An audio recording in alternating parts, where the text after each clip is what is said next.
Hello? Okay, that should work.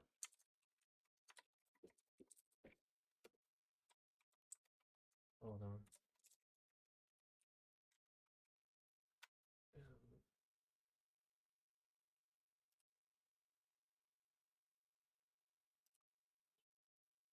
Oh, wait, why is it the wrong way? Hold on. Why has it got a question mark?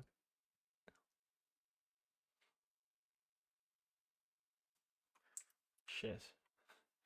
Wait. It shouldn't have a question mark. Is this not the title? Oh shit, I forgot to set up a title.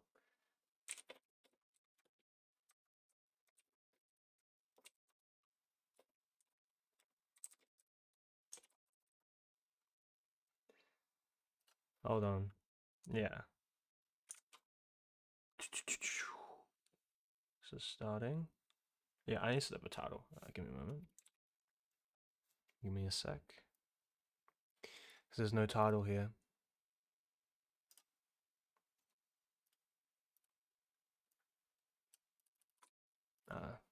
Same title, I guess. And same tags.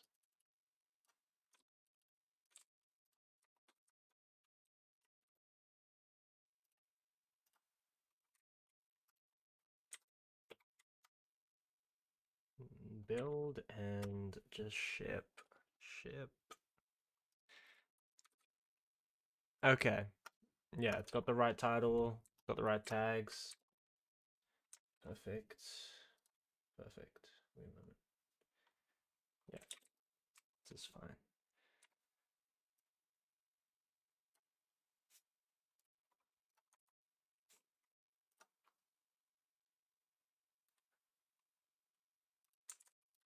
Oh, what I want to do is what's the like image thing? Hold on. Let me just set up my see if I can get image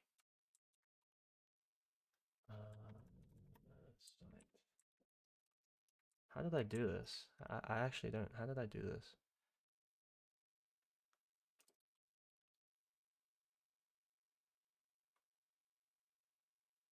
Embed. Okay, I want to embed this image. Perfect. And then I'll make it.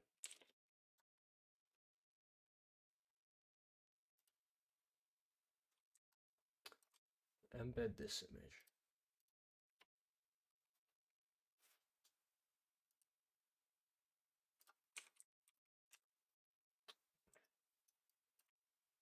It's coming in. All right.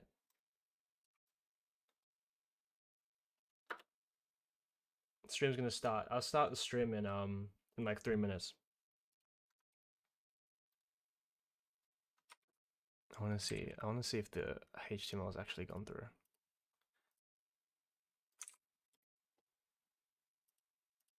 Give me a moment.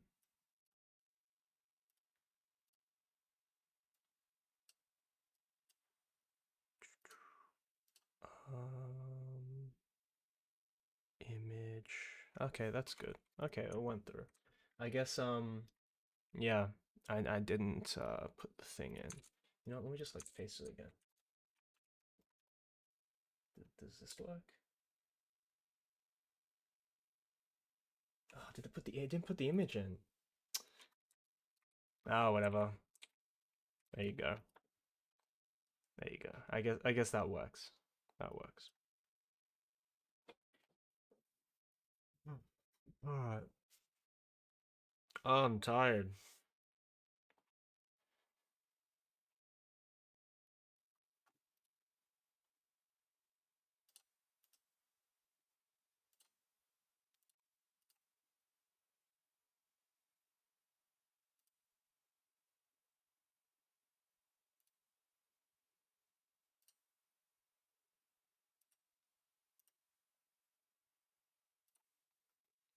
Yeah, I'm gonna move this.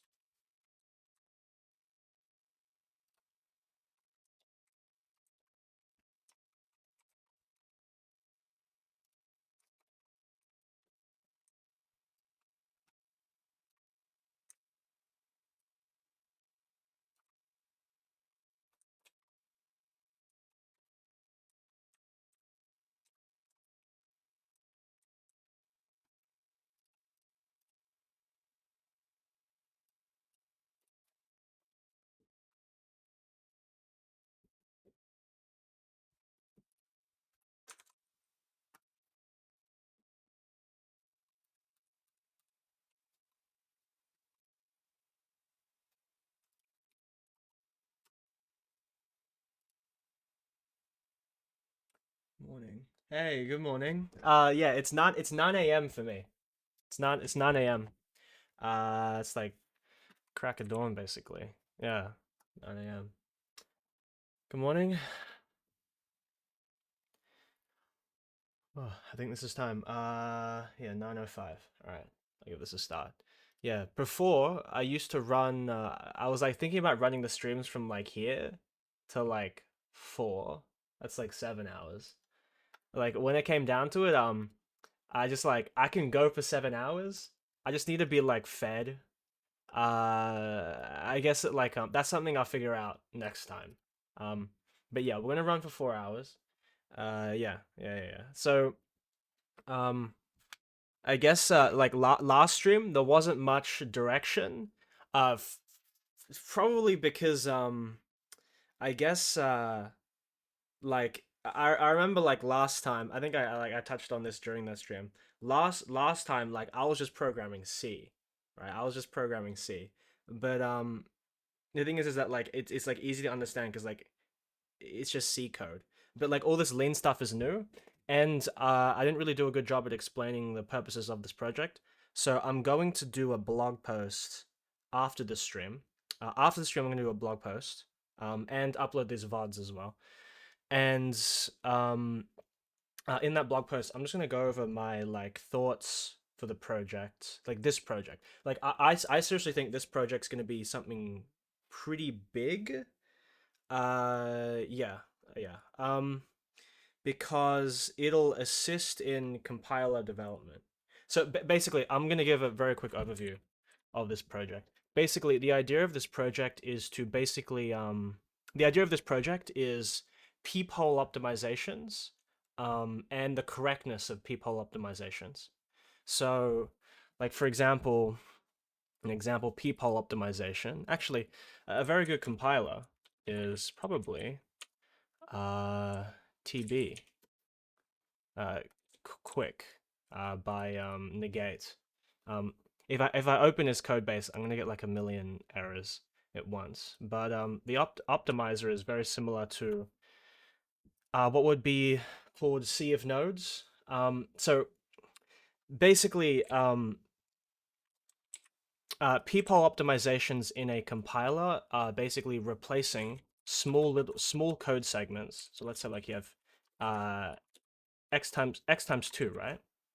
What would LLVM do? LLVM would do two things, right? Well, two different rationales, but it would do one thing. So it would convert this code into a shift, just a shift left. Um, so the reason why it would do this is for optimization purposes. So this thing is obviously faster than x times 2, but it's also doing something called canonicalization, which is basically converting multiple different pieces of code to the most universal representation. So, for example, many different parts of the compiler would see x times 2, x times 4, x times 8, right? And these would really just be turned into shifting. So what does peephole mean? So if we go to the Wikipedia page, so peephole optimizations. So peephole optimizations are optimizations in a compiler. You start with, for example, I guess here this is assembly code. I think oh here maybe this is good. This is a good example. Okay, yeah. So imagine you have like a list of instructions. A list of instructions, a list of operations in some in this example, this is close to, I guess, is LLVM IR or registered transfer language. It's basically this is just an example of instructions. This is an example of instructions. So a peephole optimization is basically under the whole optimization hierarchy. Peephole just means within a small, tiny slice of of instructions next to each other. So, for example, this could be this strip of 3 instructions, right? This could be smack dab, like right in the middle of a program, surrounded by branches, loops, and everything on all sides. Um, but what a peephole optimization does is it only looks at little tiny groups of instructions. So, for example, this peephole optimization here, um, I guess replacing the zors, and ands with an or and a zor, right? You're removing one instruction.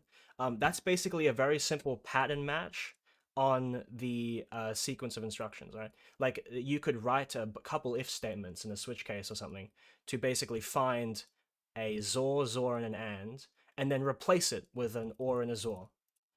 So that's called a peephole optimization because peephole optimizations are um, I guess the reason why they use the word peephole is because it's just walking over the instructions, and the instructions' small little sequence is what gets changed. So, yes, what would be the contrast? So, a global optimization would be something like a loop transformation. Actually, LLVM optimization reference. Yeah. So this would be a good reference here. Passes. So let me see like a loop optimization, right? Natural loop rotate, loop unrolling, loop rotate. Okay. Here's an example of something that might be a lot less local. Um, so this is a pass that LLVM does. It's loop unrolling and jamming. It's just under many different loop optimizations. Um, so for example, this would be very much not a local optimization because like it has to match on these loops and then duplicate code every single time. I mean, the more global your optimizations get, the less chances they're not optimal, and they fall prey to something called pass ordering. Really, a local. So you should think of a local optimization as something that works within little strips of instructions, little packets of instructions, um, that work within maybe a block of code that doesn't really have any control flow, right? So you could like walk into an if statement and then perform optimizations in the body of that if statement. A local optimization wouldn't even be thinking about control flow. It just wouldn't even be thinking about that. It would just be thinking about, okay, what are these little instructions inside the body of some if statement or some block of code. It wouldn't even be thinking about control flow. The optimizations that think about control flow, like these, usually these instructions are global because they require global information. They require knowing um, how does control flow get to this code? How does control flow leave this code? Um, peephole optimizations and other local optimizations, they have no idea. I think an example is like reassociate. So yeah, so this is an example of a local optimization as well, like reassociation. So for example, these are addition, right? You can put the brackets wherever you want. It's better to reassociate in a way such that you're moving all of the indeterminates to the left and all of the constants to the right. And then all the constants get grouped together, and you can just turn this into 9, x plus 9. So this is an example of a local optimization as well. It's also a peephole. Um, so so usually, to recap it up, so like local optimizations work um, under small strips of instructions. They usually don't require a lot of global information, and most of the time they know nothing about control flow. Um, Global optimizations work on basically the entire program or the entirety of a function, and they require things like they require what's called global information. Like they need to know how does code reach it, etc. Yeah. So basically the peephole optimizations that I'm really formalizing are these these little things. So like 4 plus x, and just like moving the brackets around. These things. Um, there's a really big pass in LLVM called inst combine. inst combine. So this is where LLVM does basically the brunt of its work, like the absolute brunt of its work. Um, this is like probably the biggest part of LLVM, and tons of stuff are being added to it all the time. It's basically I think I have the source code. I think I have the source code.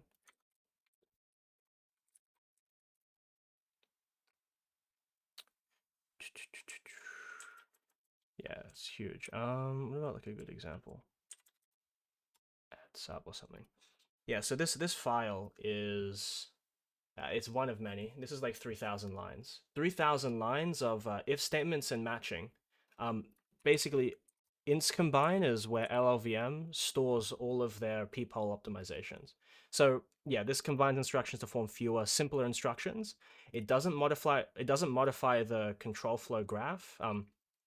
The CFG is basically LLVM's representation of all the if statements and all the loops. So this doesn't even care about control flow. Control flow, it doesn't even matter. You don't even care about control flow. Inst combine is where all of the small local optimizations happen in LLVM. So yeah, like for example, like this pass combines things like this into that. It just throws a bunch of stuff, and this is the brunt of LLVM. This is where all the stuff is added all the time. And when you add these, like when you add these peephole optimizations, there's a decent chance that some of them are wrong.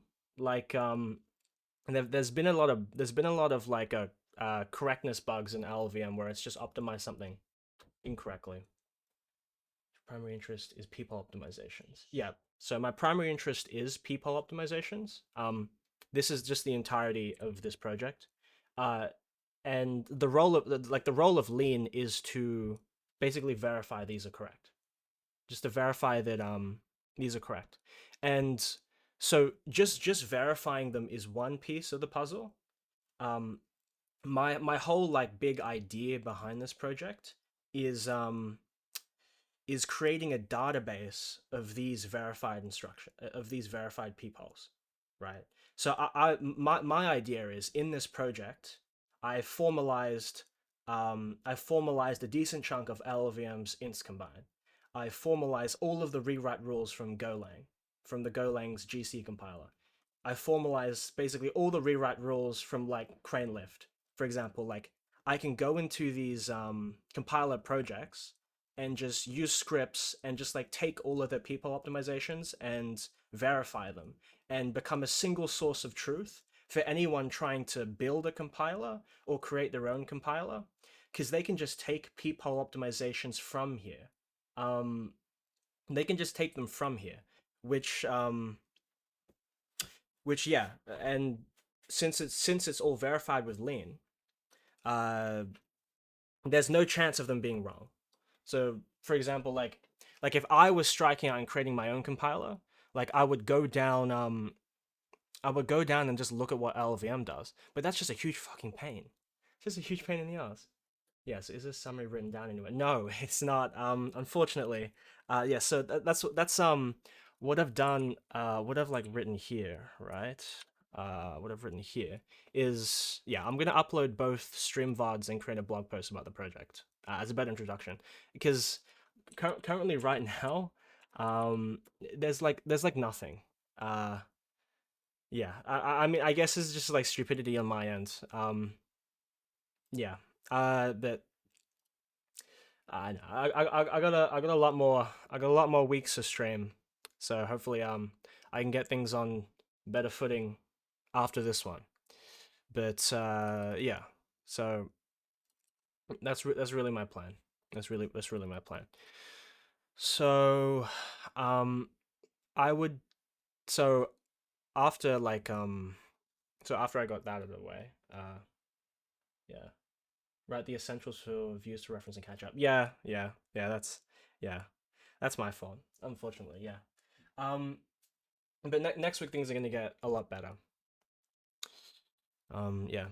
So the goal of like the goal of what I'm going to get done done this stream and basically future streams is formalizing this theorem, formalizing this theorem.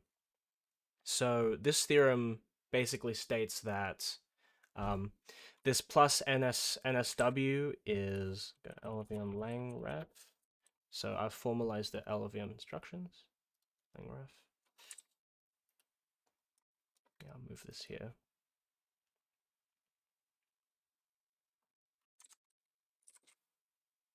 I feel like this, here you go. So I feel like this theorem would be a very good place to start.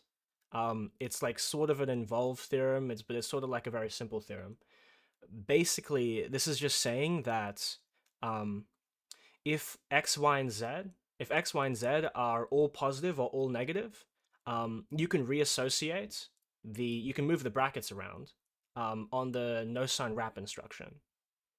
So the no sign wrap instruction is basically a tag that you can set on the add instruction in LLVM, which basically states that if the arguments, right, if the arguments X and Y, if you add them and they overflow, signed overflow, this produces undefined behavior. So NSW stands for no signed wrap. So this is basically saying if X, Y, and Z are all positive, you can change the brackets around, but only if like the positivity and negativity conditions like cause UB to happen at the right time. So the reason why you can't move the brackets around is because of undefined behavior. So like I think a good example would be so let's say, right, let's say you have x plus y plus z equals x plus y plus z, right? So this is what we want. This is in some sense this is trivial. This is what we want to show that this is true. So let's say that x, y, and z, these are integers. So in C, signed addition overflow basically just means undefined behavior. So if you have a signed addition in C, like for example, if you did int max plus 1, that's undefined behavior immediately. The compiler can replace your entire function with whatever it wants. You can do whatever it wants.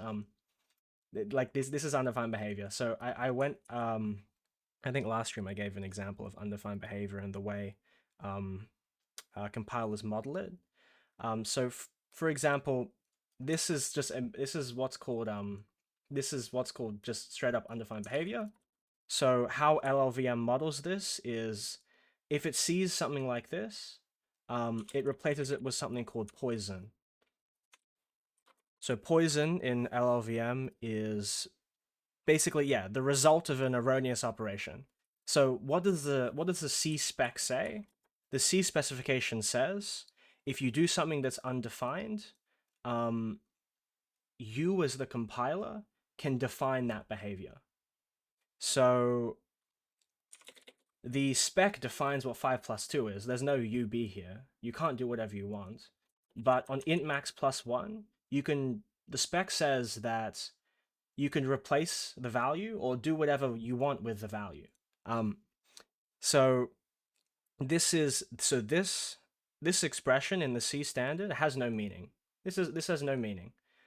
So as a compiler developer, you can write code to replace it with whatever you want. So the way LLVM models meaningless expressions is it assigns a value to them, poison, and down the line when it comes down to doing compiler optimizations, you can replace poison with whatever you want. So poison, you just replace it with like this, right? So this is a statement that you can do. You can just rewrite these. But what you can't do is you can't make a program. So for example here, right? You can't make a program less defined. So if you had some concrete value, you cannot rewrite it to poison. So a general rule of thumb is less defined. Yeah, so a general rule of thumb is if a program is less defined, you can make it more defined. If a program is defined, you can't make it less defined. This is what the spec permits, and this is what Poison models, which is very nice. So what does Poison model? So if you have some expression, and the C standard tells you it doesn't make sense, it assigns no meaning. What LLVM does is it basically makes this value. It assigns this expression the value of poison, and from poison, compiler optimizations can change it to whatever it wants. You can rewrite poison to anything. You can rewrite it to anything. So why isn't this true? Why isn't this true? So in C, why isn't this true? So the reason why this isn't true is because changing the brackets could change whether you introduce or remove undefined behavior. So I guess I'll just give like a super simple like counterexample. So if you had I guess like large minus like large, for example, right? And then you did I guess on the other hand you have large plus small. Okay, so imagine you start here. So let's say we start here, and then we try and rewrite to this. So here, right? Minus small plus small, that's just 0. So it's just large. So no undefined behavior happens here. Oh wait, here, small minus small. Whoops. Okay, so here, yeah. So large plus small minus small. This is just large plus 0. No undefined behavior happens here at all. So let's say we rewrote this, right? Let's say we had a compiler optimization that reassociated these brackets, right, in the C programming language. We just reassociated them. So we move the brackets from large to small, and we have minus small at the end. Okay, so we reassociated them, but here we've actually introduced undefined behavior. So large plus small, that's an overflow. I'm just going to say that this will overflow. So then you're basically ending up with poison minus small, which really poison is just poison. Yeah, sorry. Yeah, sorry about that. But yeah, this correction. So yeah, so basically what you've done is this is a UB free program. This is completely UB free. But then you've introduced UB. Right? So this violates a very core rule, right? If you have a defined program, you can't make it less defined. You cannot make it less defined. So if you knew these values so yeah, this is poison, right? Yeah, so if you knew these values ahead of time, going this way, right? Going this way, going from large to small, yeah, going this way is valid, right? You can go this way because you can rewrite poison to whatever the hell you want. You can rewrite it to whatever the hell you want. So you can go this way, but you can't go the other way. So doing this rewrite, so you have a UB-free program, and then you introduced undefined behavior, that's bad, right? Compilers have a lot of liberty in changing your program and optimizing it. This is the one thing they cannot do. Under any circumstances, you're violating the spec. It's just a bad compiler. Yeah. This stuff happens all the time in compilers. Like even like these little things, get introduced and they just break everything. Yeah, this happens all the time. So my goal is like to basically formalize all of these little peephole instructions and create a database of them for anyone to just take when they're creating their own compiler, which is nice. I mean, I wish I had something like that, but I guess I can go ahead and create it. But yeah, this is an example of an optimization, a rewrite that I want to make, that I want to formalize in the system, right? And this is an example of um, and this is an example of where if you didn't have this assumption, right, it would fail. So I mean, if you had this assumption, right, if you had just like x plus y plus z, right, if they're all positive, undefined behavior is going to happen at the end regardless, right? If they're all negative, the same thing's going to happen. Um, so this like positivity like negativity, this condition is um, this condition's like important. This condition's required. So yeah. Um, so this is like I think this is a good benchmark to start with. So this theorem is a good place to start. So if I can manually prove this, if I write enough proof automation and like stuff and conversions and stuff, and manually prove this, I think this is like a good benchmark. So yeah. So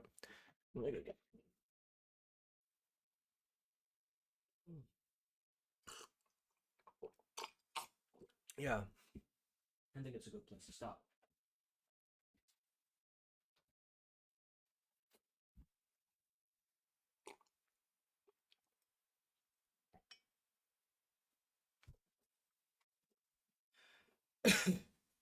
Okay,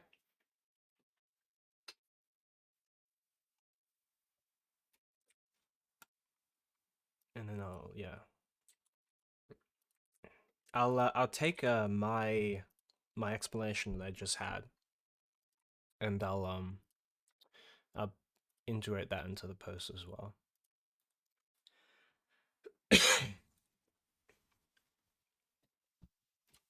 Okay, so this is like the way I have written out. Is the notation of the theorem standard? Okay, so these aren't standard at all. So the way I have this written out is, so I think here, right? Okay.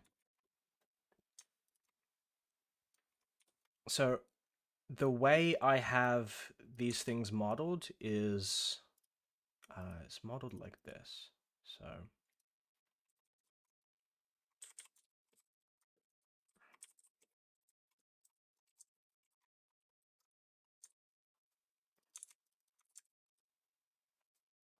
yeah. So the type here I'll create a new file, and I'll just copy these definitions in, and I'll explain them. Uh,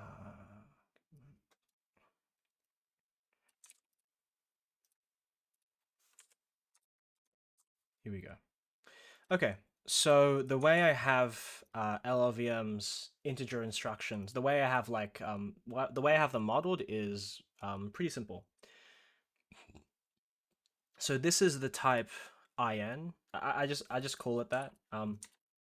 The reason why I call it that is because the way LLVM sets up their type system is that they have like they have I32, I8, I7. You can put whatever number you want here. So this is why I just name it IN. And so IN is a type in Lean. It's really an inductive type. You can think of it as a Rust enum. So IN can be one of two values, right? So IN first takes in, this is like generics, right? You can think of it as like an IN32. This takes in a bit width of 32. So for example, this type, IN32, this can be one of two values. It can either be a bitvec or a poison. This is just like a enumeration. This is like an enum type from Rust, for example, or a sum type from TypeScript. Like in is like t. I forgot the way to write it. I guess it's just like t number. It can be like a bitvec or a poison. But on the bitvec side, on the bitvec side, you need to be able to like attach some extra data, which is the actual value. So yeah, this is like an enum. This is like an enumeration. So the way this syntax works is, let's say, so if something is poison, it takes no arguments. It's really just like a stand-in for the LLVM poison. Stand-in for LLVM poison. But the bitvec here takes in the bit vector type from the standard library of Lean.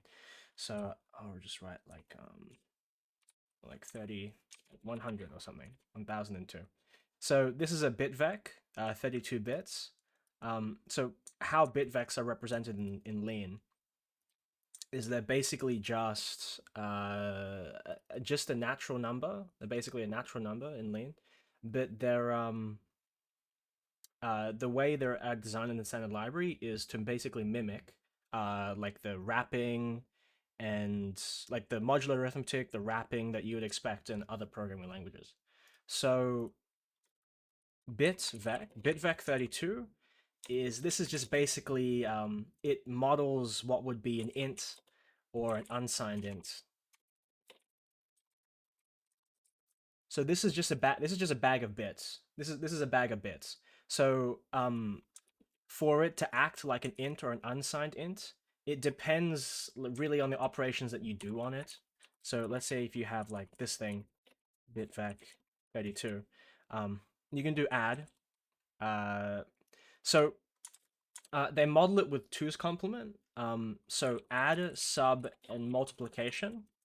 So addition, subtraction, and multiplication work the same for integers and unsigned integers. This is just a fact. Like how the add instruction, in x86, for example, there's no two different add instructions for unsigned and signed integers. So this thing, add sub mul, these work the same for signed and unsigned, but what doesn't work the same is div. So that's why there is a udiv and sdiv. So depends on the operations you want. It'll just end up like a int or an unsigned int.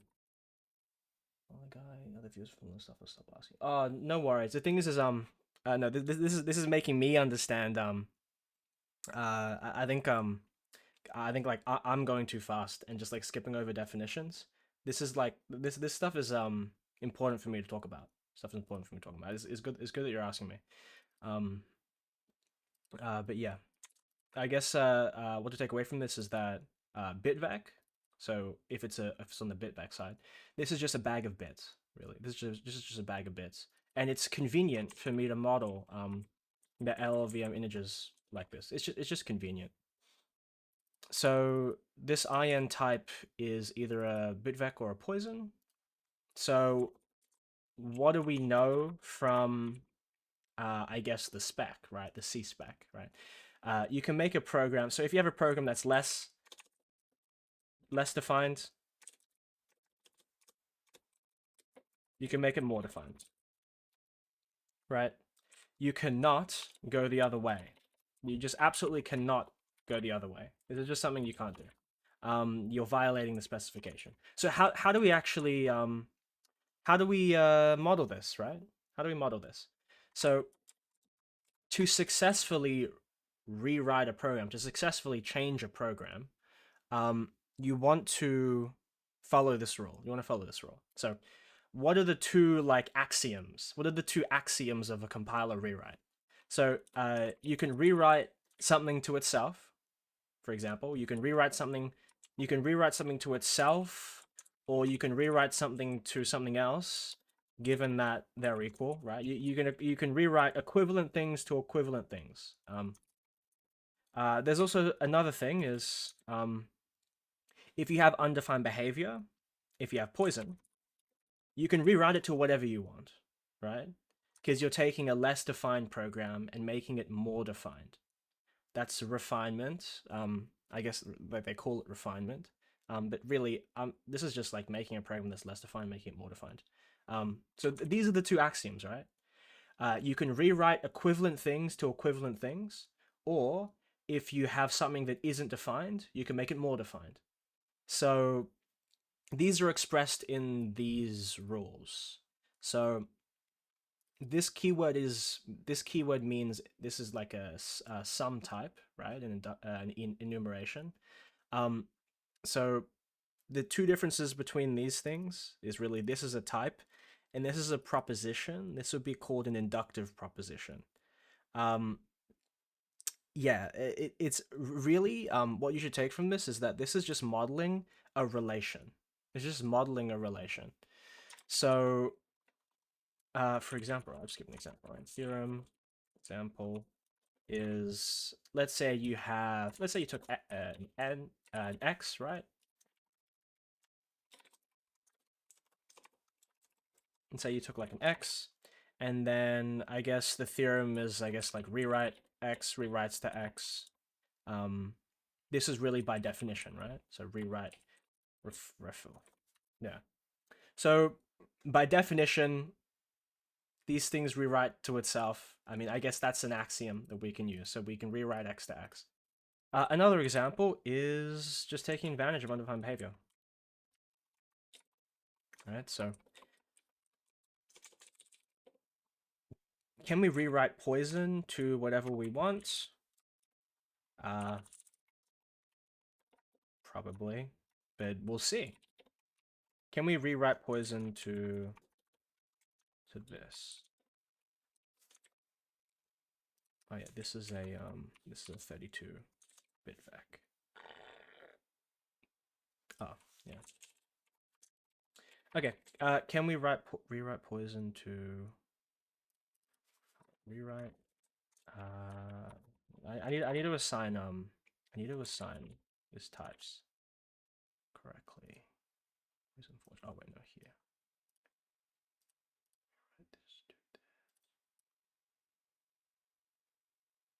Expected to have type bits. Okay. I am 32. No, this is bitfec.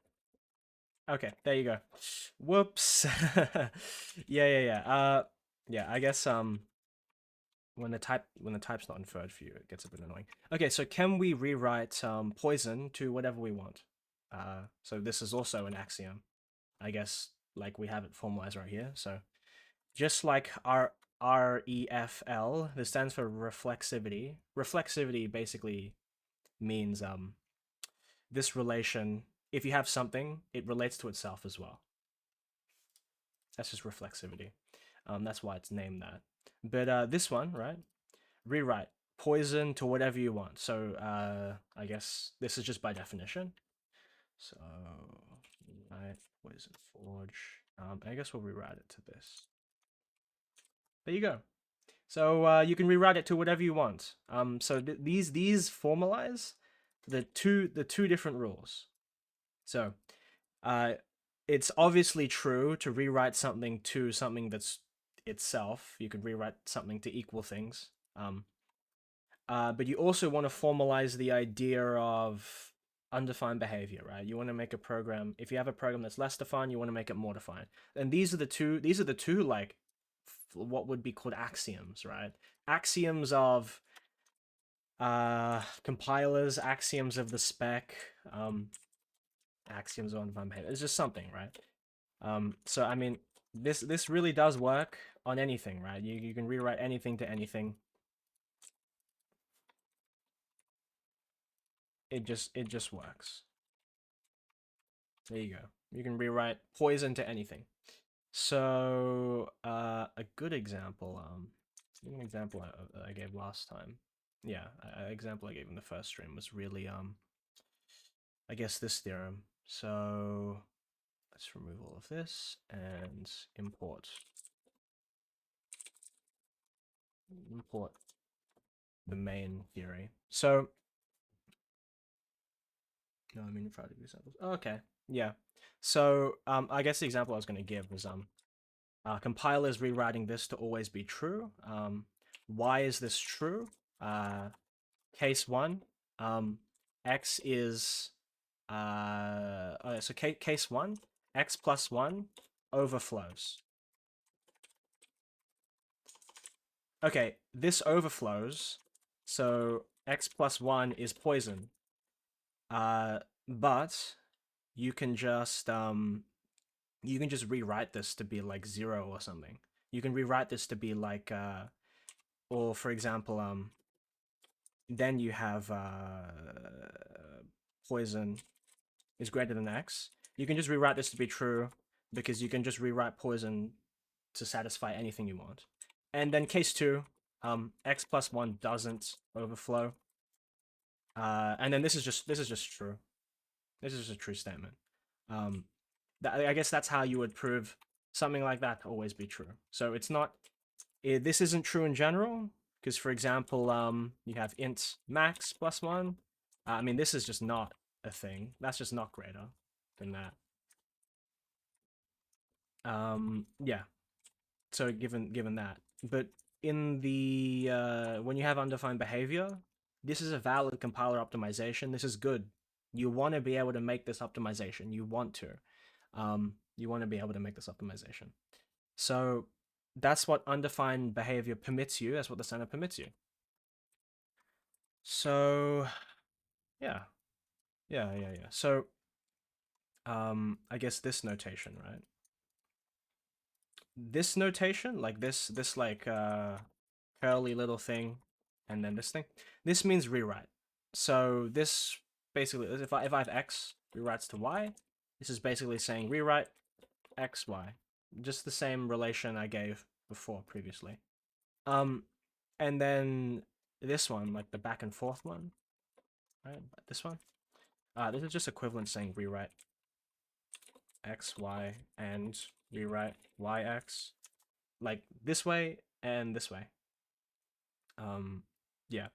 So this one's a lot stronger than this, right? Because for example, you can have a undefined program rewrites to a defined, right? But undefined program does not go both ways. You can't go both ways, right? Because obviously this way is true, right? You can go undefined to defined, but you can't go defined to undefined. So this is a lot stronger. This is a lot stronger. I guess what this relation, the rewrite if, this relation basically encodes like two programs that that are equivalent in their definedness. They're equivalent in their definedness. Um, yeah.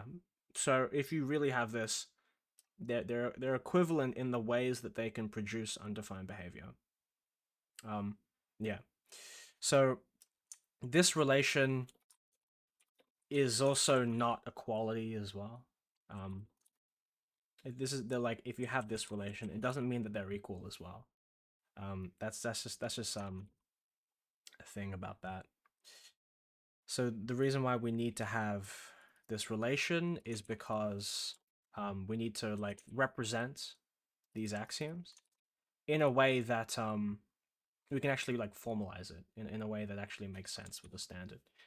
So I guess this is my notation. But the notation I have here, right? Plus no sign wrap. This is just trying to mimic how LLVM does it. I guess for example, you can write x plus y, and if x and y are of type in, it like forwards it to this add. It just forwards it to this add. So how this is defined is this is just something called p-binds. This is like a monad. It's not really like a monad. This is basically what pbind does is it takes in two arguments. If any one of them are poison, it returns poison. If both of them aren't poison, it calls this function. And this function just does a plus b. So this is just like a nice way for me to just like write all this stuff out. So nice, no sign wrap, no unsigned wrap, and then this one is no wrap. So I tried to mimic how LLVM represents their instructions. Yeah.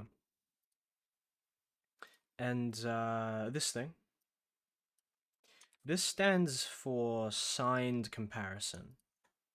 This stands for signed comparison.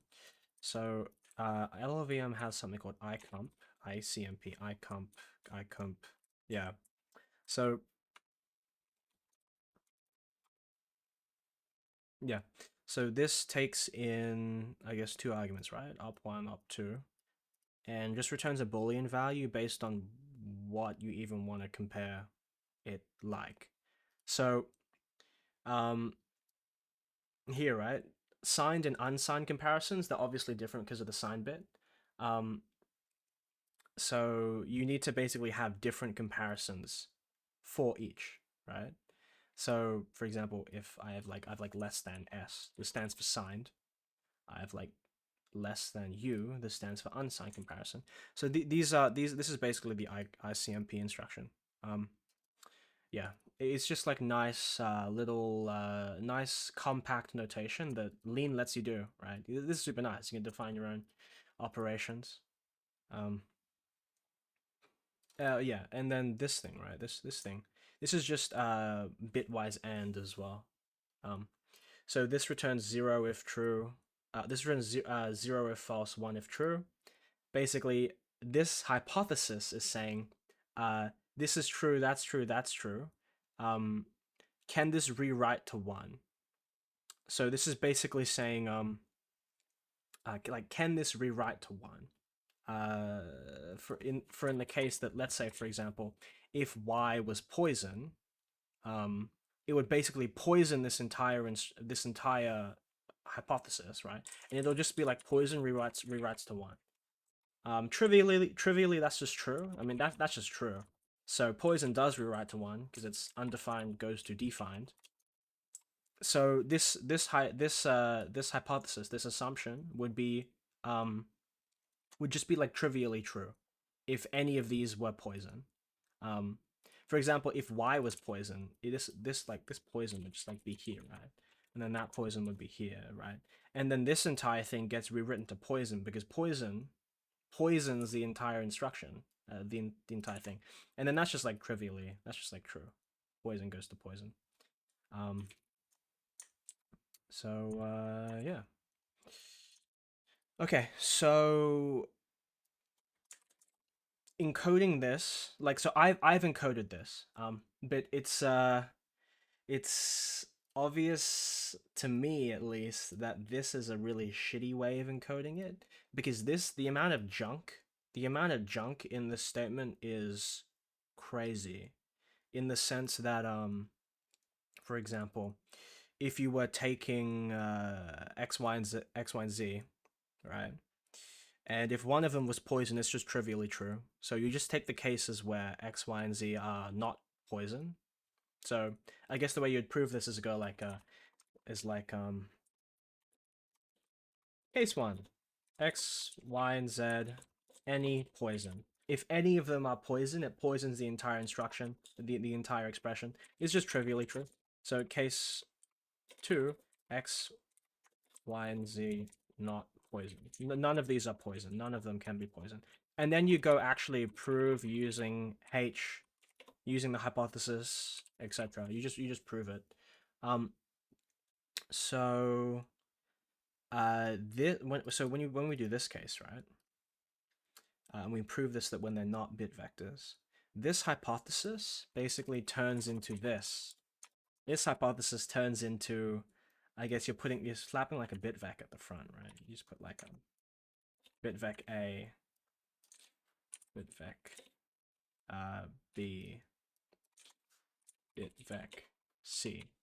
Okay, we get this hypothesis in case 2. And then this hypothesis is a pain in the ass because when you're doing this operation, it has to check if this side is poison, and it also has to check if this side's poison. They're trivially not poison, but that's like really annoying. It just messes up like because you're not really thinking about the problem at hand.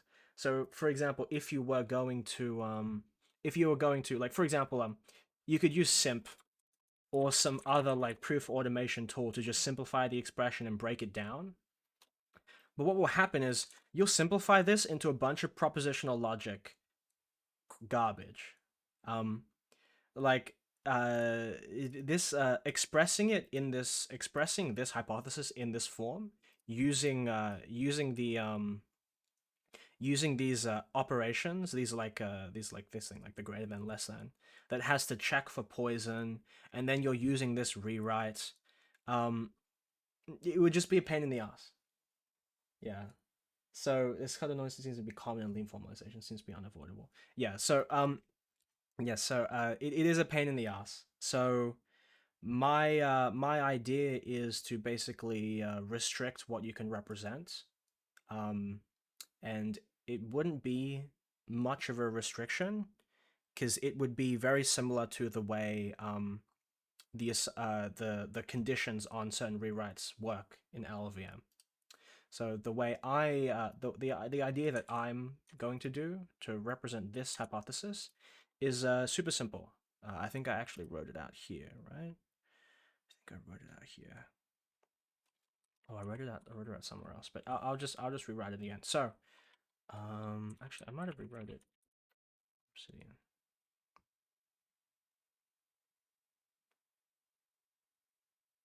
Okay.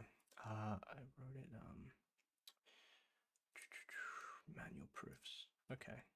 So my idea of representing this hypothesis would be like this. It would just be like this. So uh this is so I would split. So this is a disjunction, this is or. So to simplify this theorem, I just make two theorems that would use, they would reuse like common machinery, like common like proof stuff, like the proof would be shared, but I would just write two theorems. So I'm just going to write the theorem where it's like this one, right? I'm going to write the theorem where they're all positive. Okay, so they're all positive. Um, so in this theorem, we're just focusing on when they're positive. And the way I encode the hypothesis is by this condition. So this basically means in, like in membership. This is like type defined. You can define this to be whatever you want. Really, the important thing is, what is this? So this basically represents an interval. Basically an interval. So this is basically saying like, is x in this interval from 0 to like infinity? Is this in this interval from 0 to infinity? So this makes things easier to represent because, for example, when you go take cases, right? Case 1, x, y, z, poison, like any poison.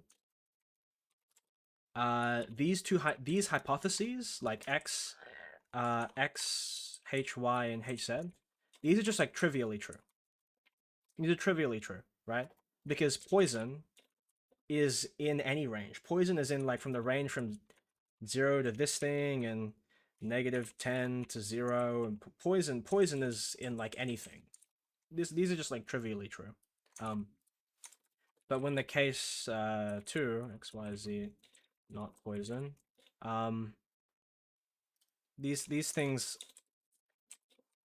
actually have weight. Like these actually like these hypotheses like actually encode the meaning. These actually encode like something meaningful. So my hope is when it comes down to simplifying, like when it comes down for taking cases, this second case, this thing will literally just turn into like infinity. This will basically just turn into so when I take cases, right, in case 2, it'll basically have x equals bit vec a, and it'll introduce a new a, which is a bit vec. It'll introduce a new variable. So then we refer to x by bit vec a, and then this thing, this basically gets simplified to a is greater than equal to 0, right? Like hx becomes this. I mean that is this is like incredibly nice to work with. This is like perfect. This is perfect. So if I have this this everything like this is great. So like this is super nice to work with, right? Just like a is a bit vec, a is greater than or equal to 0. This is much easier to work with than like this crap, because at any moment this checks if the left hand side and the right hand side is poison.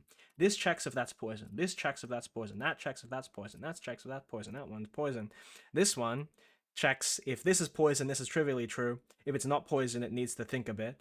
Like the amount of like notational bloat is really annoying. It's fucking pain in the ass. But like now using something like this that's more of it's more restrictive, but it allows you to encode this is more like a domain specific kind of way to represent this hypothesis.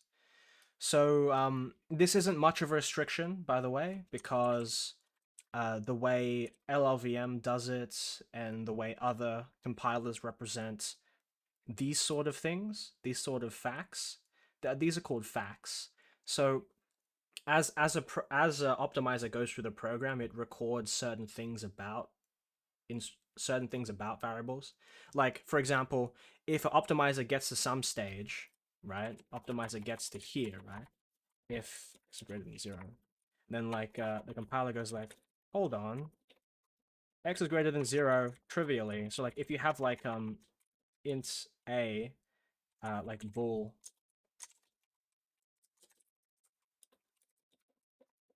right? You can just rewrite this to true, because like hold on, this is just true. If you're in here, so this is what the compiler's thinking about all the time. So it thinks more. The like I think like the three things the compiler. I don't know if it's three, but the things that compilers think about is for variables. Is a variable x in some range, right? Is a variable x in some range? 2, does a variable have a certain bits pattern, right? So for example, if we had x ANDed with or be like, I don't know, like 2 or something, right? This is basically saying like, okay, x has this like exact bit pattern. Or for example, or, right? Okay, and then we can say, okay, x has at least some of these bits. X has some of this. So these are what compilers track. And then 3 is actual concrete values. So like x might be equal to 1, 2, 3, 4, right? It'll just store that it's equal to 1, 2, 3, 4. Obviously you can't store an infinite amount of these. So for example, like sometimes I think like in LLVM, if you store, if it like it records like the last 3 values, if it records like another one, it just like converts this entire thing to a interval. These are the 3 things. I can model these with this membership relation. And then that's it. That's not too restrictive. That's what compilers do. It's not too restrictive. So left up. Have you used Copilot to find proofs? So if you work with stuff that has a lot of I guess it's where yeah, so you said AI has been helpful. It's just wherever the training data is. So like if you work on math, if you go like MathLib and like mathematics, there's probably a lot of training data here. But I've kind of like used it to like here, right? To like help me with some proofs here. It doesn't know anything. It's pointless. Pointless for this. I guess for this. So like it's just like see, like I have it turned off. I had it on for a bit. It was just like so annoying for this project. But like if you're doing it, if you're using it, you just go where the training data is, really. Um yeah. But so for this, for me, it's not been so helpful. But probably incredibly helpful for if you're doing mathematics. So all right, I want to represent. I want to represent this. So I mean, I guess that's what it's gonna be for this string. So I guess representing this is super simple here. I'll move I'm gonna move these 2 things.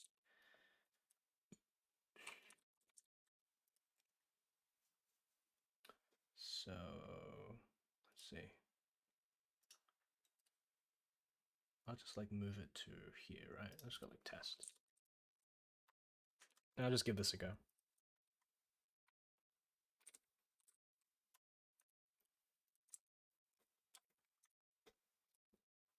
Okay, so I guess this will be represented. So this we can just make this like a structure. Interval.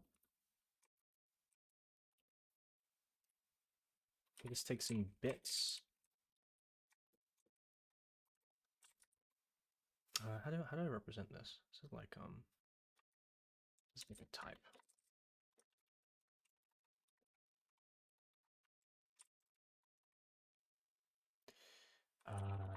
Nat. Yeah. Okay. So this is basically like a generic type that takes in a bit length, takes in bits. So I guess I'll put low.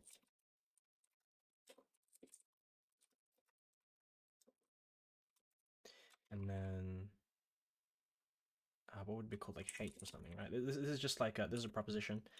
Takes in low.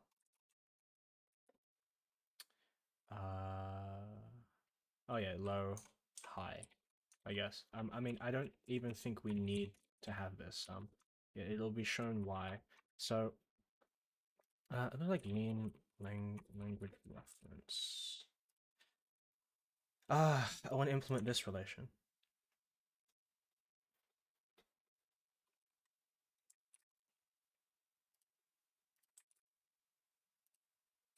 All right. Okay. I want to represent this relation. So what is it? Membership?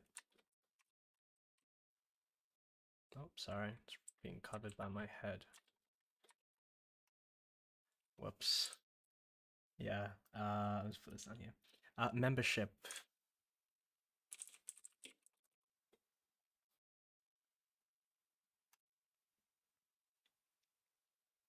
I mean, I guess what is this? This is like membership, right?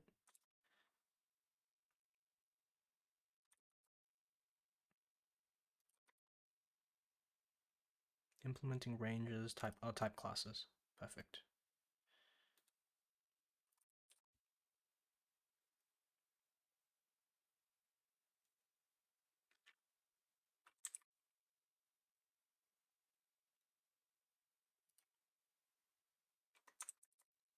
Oh, this might be basic classes.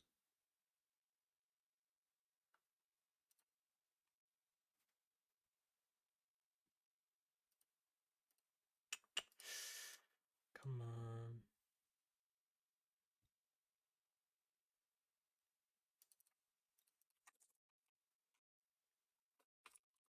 Ah, that's annoying. Okay, I guess the best docs is like the code itself. There you go. Okay.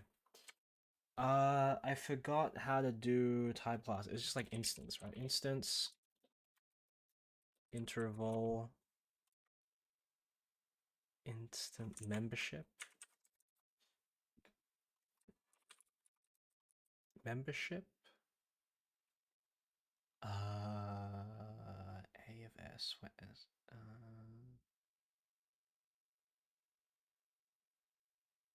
Okay, so it's membership.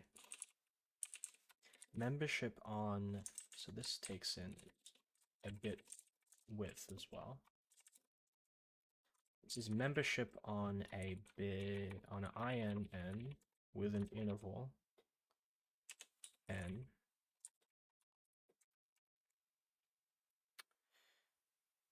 Yeah, I think that's it. And then where that works, right? Perfect. Okay, and then we'll just define membership.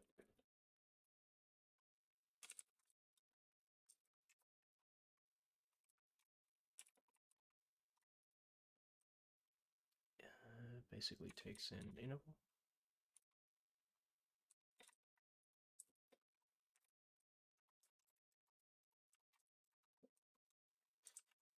An interval with INN. Let's make that X, right? And then basically this is just saying this is a match case, so match X where I guess I can represent it like this. Represent it like this.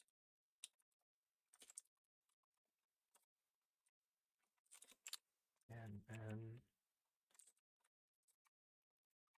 2 up front. And then I can define this like super nicely. So if n is poison, this is just straight up true. It's just something true. And if interval, oh wait, shit. If int, or not int, if this is a bitvec, a, it really, we're returning the proposition low, it's less than a, this is equal to high. Right, what's wrong with that? Why is that wrong? Oh, and a less than high, and this is an interval.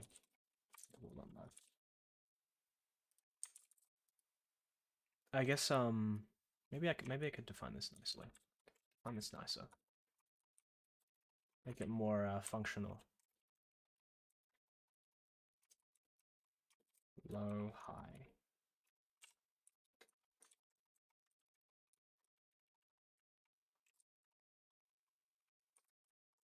Much better. Much better. So I get this is how I define membership, and that's membership. Perfect. So I don't like. This is the thing about this is the thing about when you formalize something in type theory, you have it like there is a tendency to want to actually formalize junk definitions. These are definitions that don't make sense, but if you wrote like a assumption to say like, okay, exclude this junk definition, that would just be a pain in the ass as well. So for example, this is a junk definition. A junk, so like this is a bit of a junk definition in the cases where lower is actually greater than higher, and this is just always false. This is just always false. This is a junk definition. You want to exclude these, but for your sanity, and not including a proof of this repeatedly, you want to keep these junk definitions in. Like, so this is why like I won't add a well-formedness predicate that says like, okay, lower is always lower than high. So that's I'm like letting junk definitions come in, but doesn't matter at the end of the day. It's fine. So yeah, because the way membership works out is that like if low is greater than high, this is always false, and only works for poison. So okay, yeah. So this is what I want, right? Okay, so let's do this, right? Interval bits. Oh, hold on. I can like write it like this, right?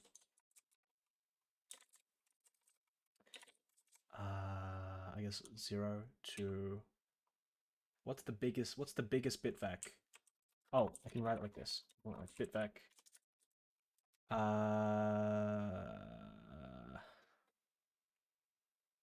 Int max bits. Yeah, I can move this in here. Int max.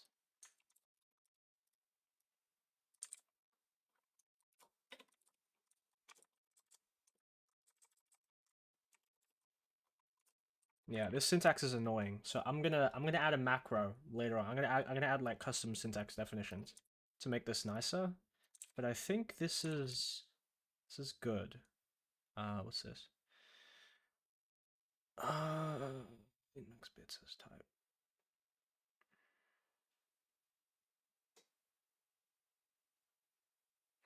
What's the problem?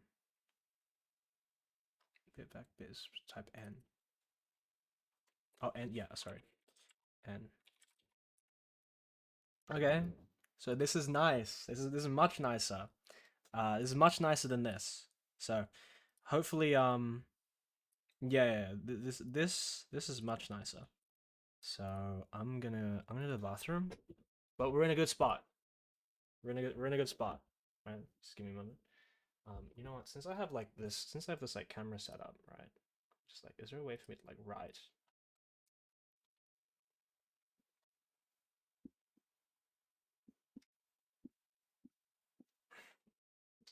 Actually, that's actually terrible. I'll just write like a.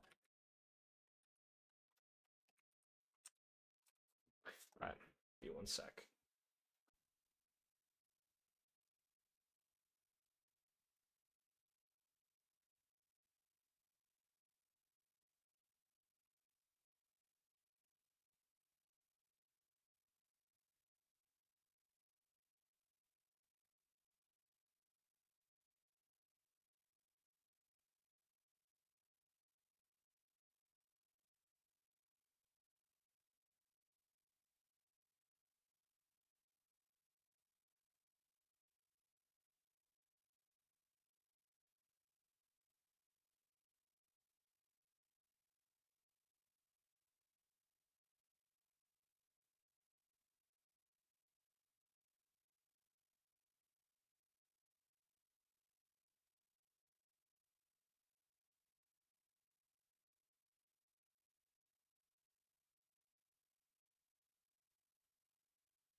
All right.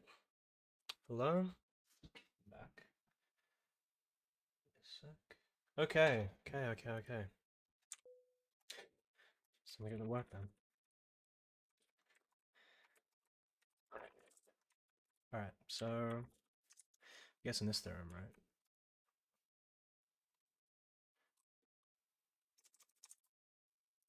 How did I prove it? So I guess I did this is usually for example here, right? That copies back. So I have a proof automation. Oh, thanks. I have proof automation to, for example, if you look at this goal here, X, Y, and Z, these are I and N. So if I have this thing,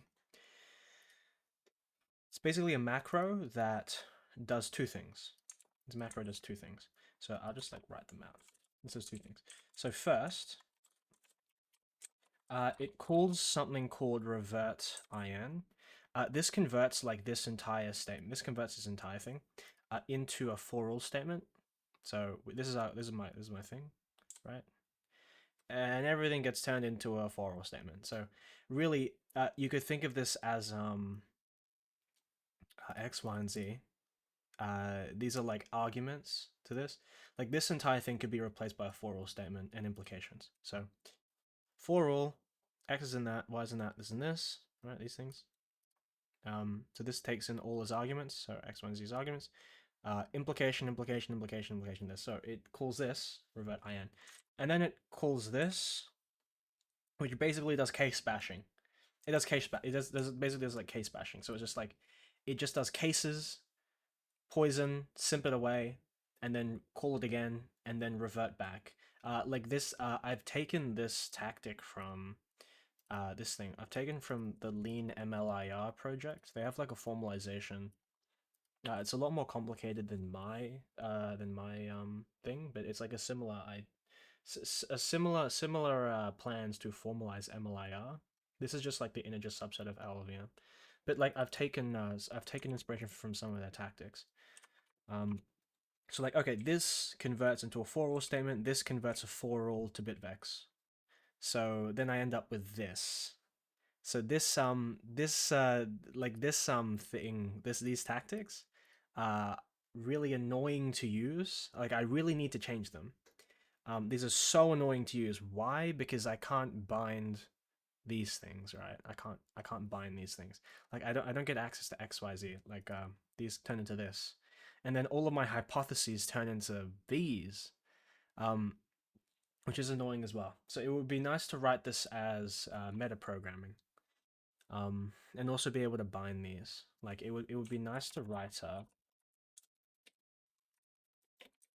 convert all bitvec ABC. It'd be nice to like write this, right? And then it would like turn all of these. That's A, B, C. It would be nice to have that. But yeah, so I don't want to use this like proof automation, this tactic here at the moment. I'll just do it manually. So I guess like cases X, right? So case is X, case poison, simp.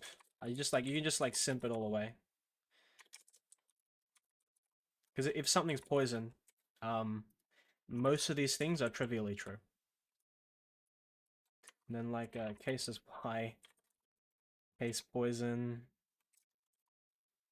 case bitvec A. Yeah, perfect. Yeah. And then I'll just go all the way in. Cases Y, cases bitvec B, Z, bitvec C. Okay, yeah. So this is annoying, but like if you do this, it converts these into bitvecs. Which is like basically what I wanted, and it keeps the hypotheses in the right place. So for this stream, I'm just gonna write this. I'm just gonna write this. Like I'm gonna replace it with nicer like proof automation. I'm gonna replace it with nicer proof automation, but this is what I have for the moment.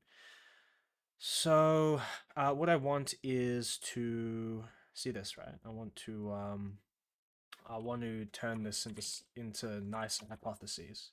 So for example, I want to turn this, right? I want to turn this into something nicer, like this. I'm gonna turn this into that. So I'll just do this, right? Theorem dot bitvec mem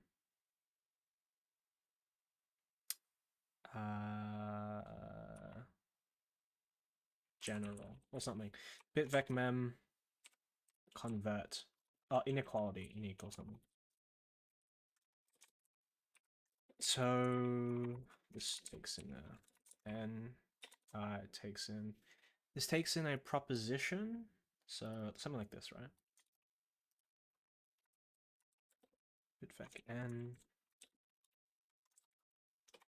And this is a proposition that's basically saying this.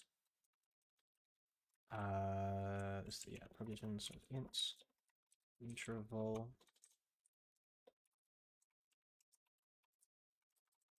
This is equivalent to, it's just saying a greater than dot low. I'll just like this for int dot low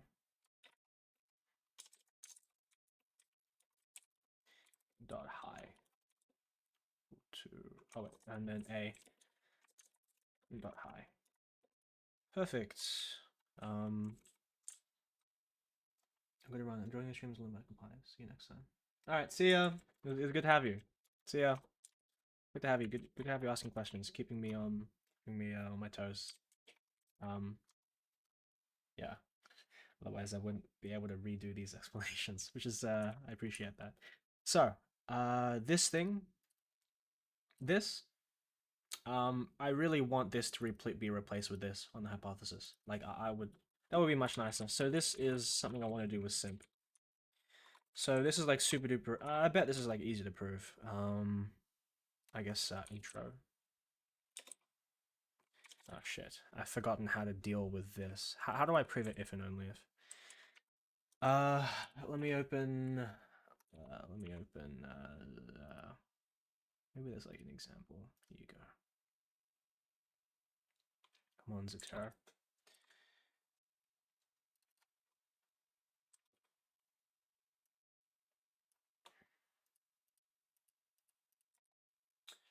Perfect. All right, so I got this right. This is gonna be useful for me. So, oh, it's just constructor, right? It's just constructor. Oh, this is like a by definition. Can't I just do like a grind or like a simp or simple interval dot mem. Come on, let's gotta do something, right? Not constructor. Okay, I gotta write constructor. Maybe like I can do like all goals. I want to see if I can just like whisk it away.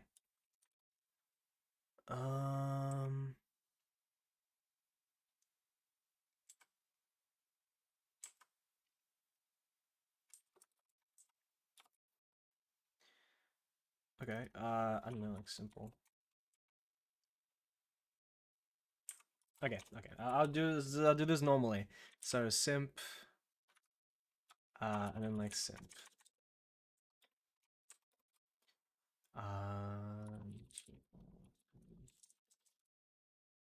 Oh come on. Oh wait, I need to do intros. Whoops. Intro.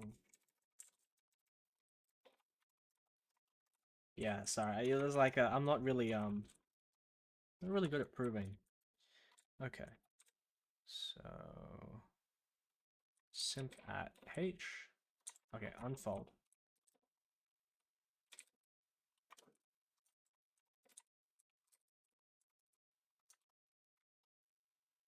Oh, I mean, did this do it? No, it didn't. Unfold interval mem at h. Did not do that. Membership.mem. Is it like dsimp?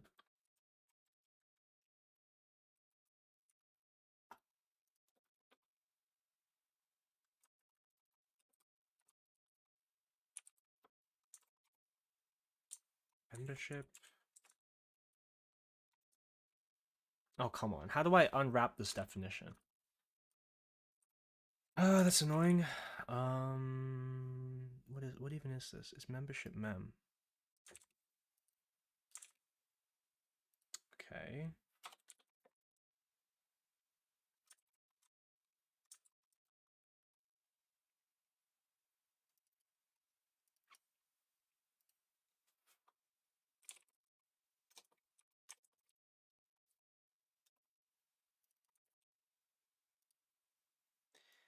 Inst membership in interval.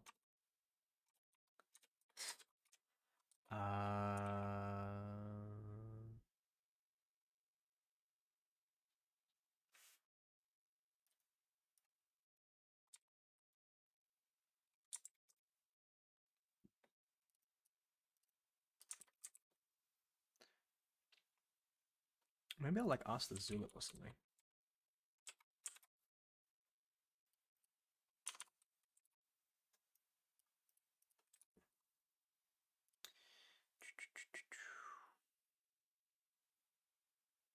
Still like beginners. I just ask. Fuck it. Oh my god, I gotta log in. Oh, all right, I'll just figure it out. I'll just figure it out. God, that's annoying.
What might be better is just like, I'm just gonna sidestep this.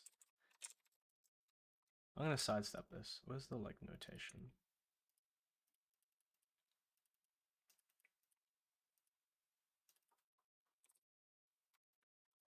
I'm gonna sidestep this because I just can't be asked. Okay.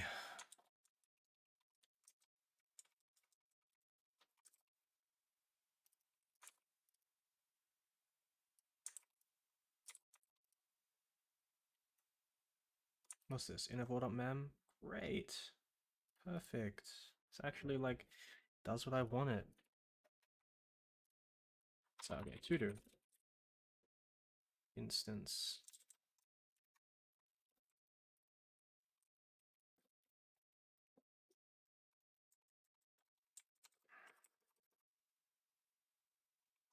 Okay, and then just well obviously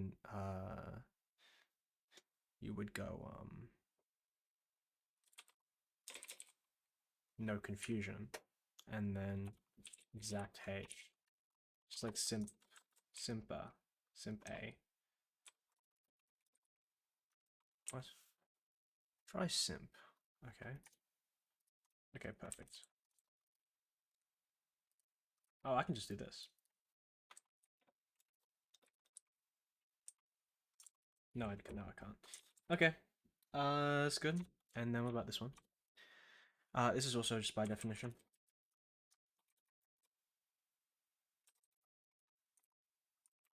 Okay. I mean that was just too hard.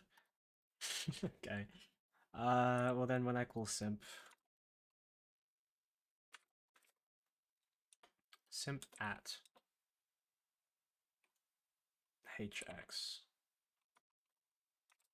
hc. Yeah, I mean, I'm going to turn this into actual proof automation. Okay, so this is more of the like ingrained, like fine-grained kind of thing. But what I'm interested in is something like I want to remove this because this is trivially true. This is trivially true. So, uh,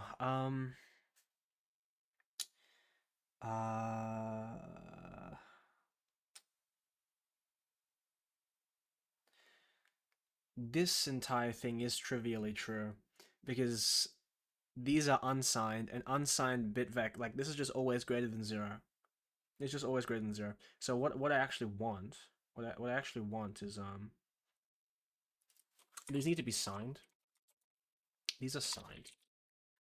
These are signed. So when it comes down to it, when I put 0 there, they should actually mean low.sg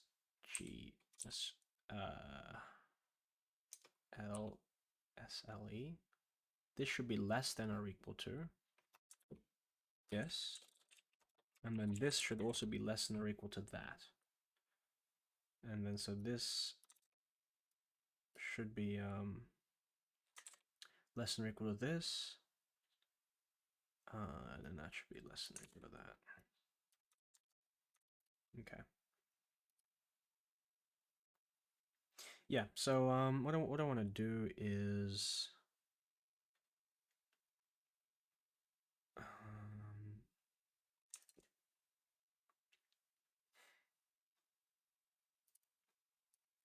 man, this is annoying. Why is it converted to bool?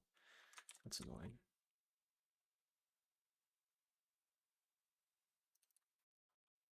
Guess it's better to write it like this.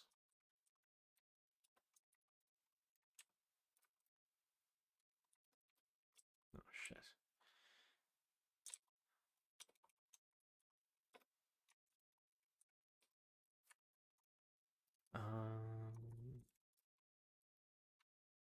That's better.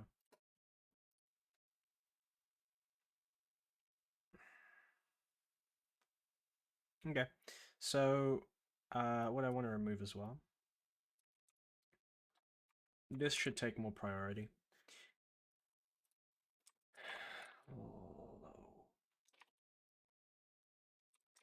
This should take more priority. So if this is an interval from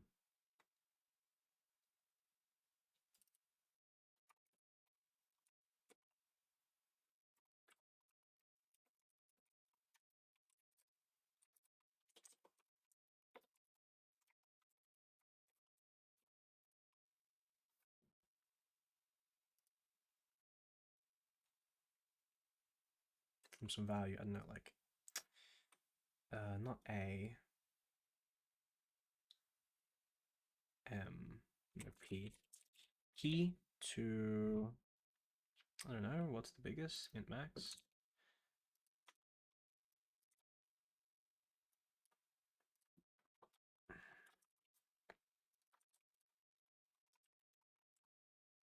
P is a bit back M. This is really just equivalent to P.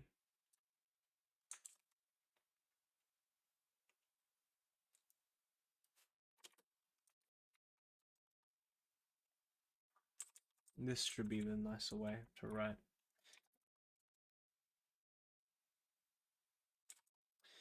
So, okay, simping this, right? Okay.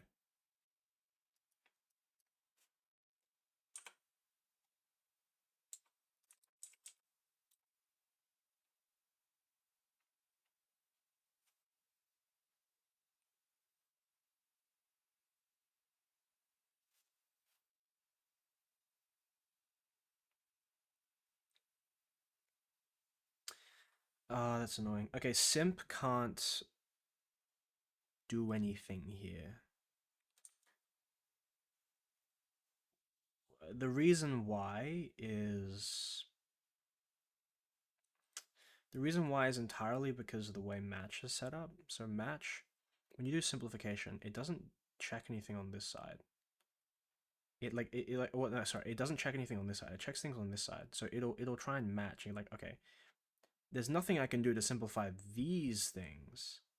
Even though obviously you can just simplify this. This is easily simplifiable, which is annoying. Maybe I can make it. Maybe I can make this nicer. I can make the way I define this nicer, like this, right? Not using these. Take an interval as a thing. Hopefully this might fix it. Might fix it. This might fix it. Yeah, this should fix it.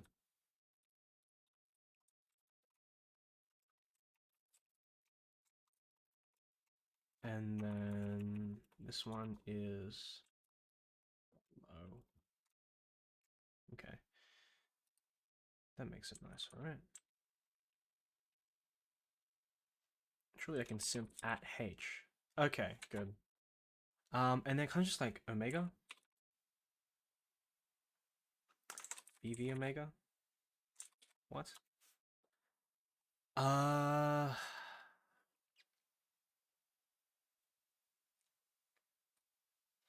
maybe there's a theorem for this. There's like maybe there's a theorem. Well, the theorem that I'm looking for is if you have a bitvec x, it's always going to be less than bitvec int max. I mean, that's just true. It's just always going to be less than that.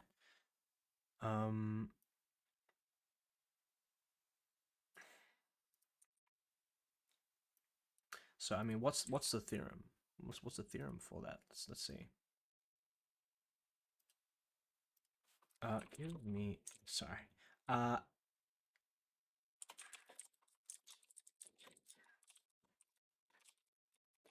One bitvec n. X is less than or equal to.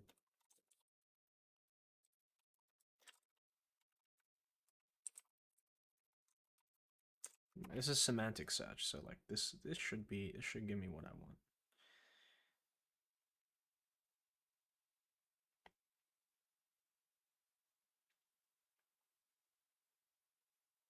This is definitely a theorem on fin though, right?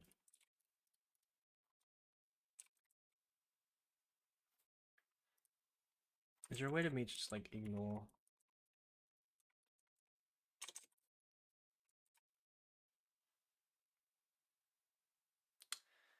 Damn it. I don't want to simplify this.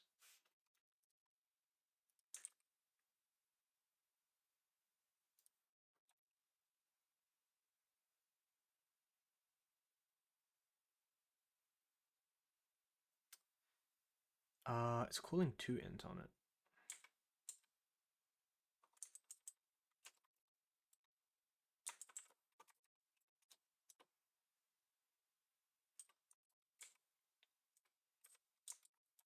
Okay. I mean, hopefully I can do something about that.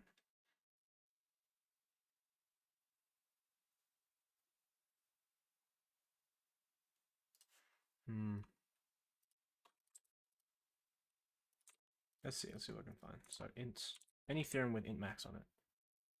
Please God.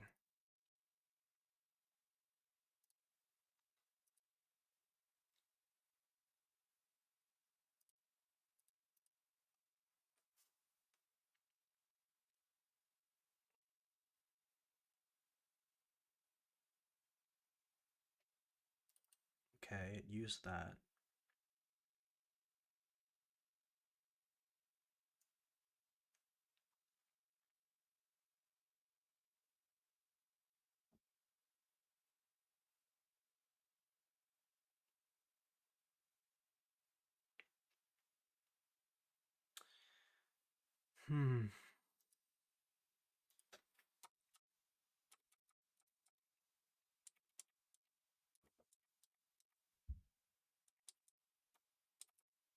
Really? There's nothing in here? You need like literally true statements.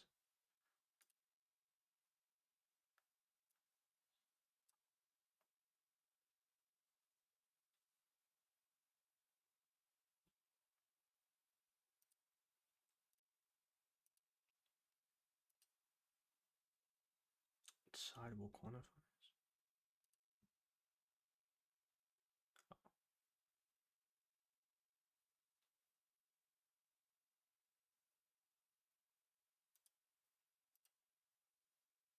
Folds. Huh. Surely like maybe there's something on fin.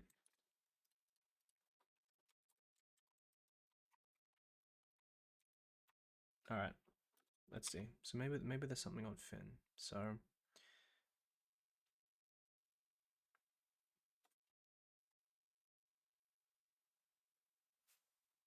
basically this is what I want to prove, right? I want to prove I want to prove this. And then like this I can just say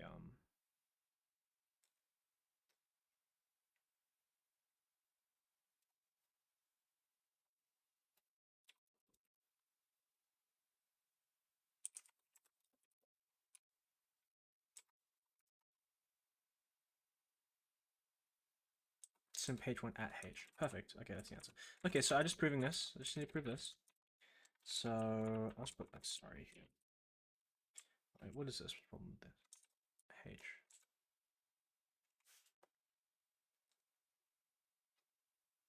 Really unsolved goals?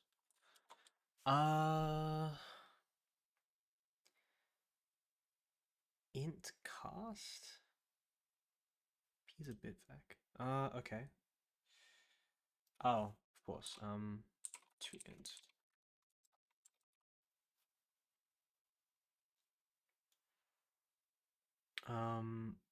To int, right? Yeah. And then this. Yeah. Okay. Why is this unsolved?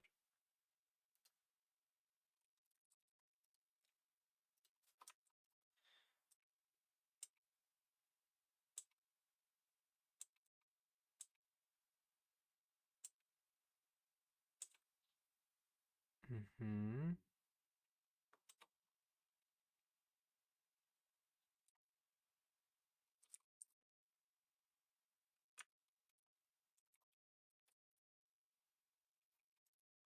Sure.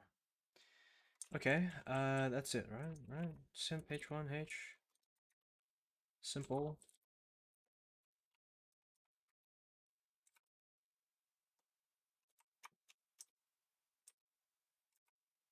Okay. And then I just need to prove this, right? I need to prove that I need to prove this. I need to prove that this is like this is always true. So why is this true? Why is this true? That's really annoying to prove. Because this isn't fin. For example, right? You can take A to fin, and this is like a fin type, right? This thing's like a fin type. Fin 2 to the n. This is modular arithmetic. It should be less, like by modular, like it should be like less than or equal to by modular arithmetic. Like if we were working on unsigned, but we're working on signed here, and there's no like fin int. There's no fin int here, which is annoying. So like hopefully I can find some theorem on that, right?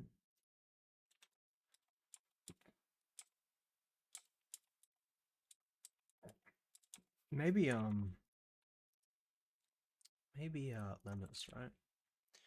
Oh, here it is. What?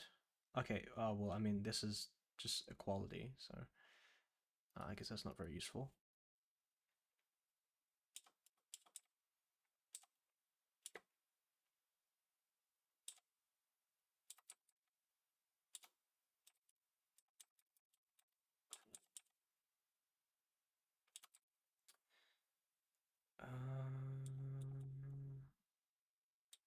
Something.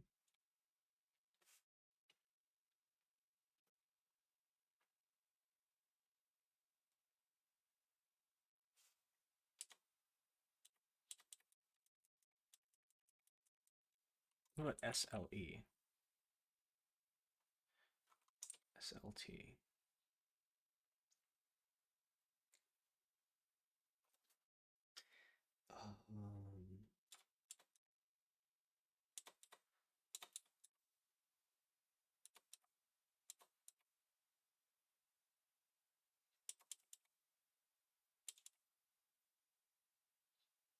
See, this is something I want, right? I want this theorem like bit for signed for signed ones, right? Okay, I mean, did this help?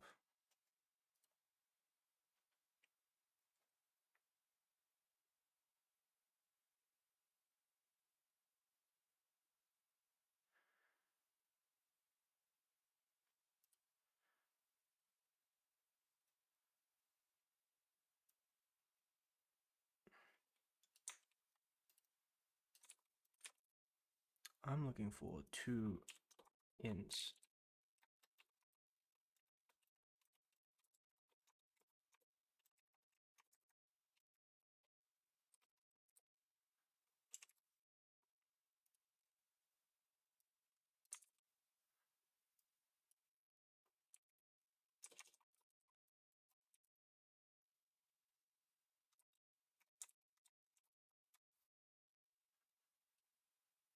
Oh, wait. That's an incorrect theorem. It's the incorrect theorem. Search.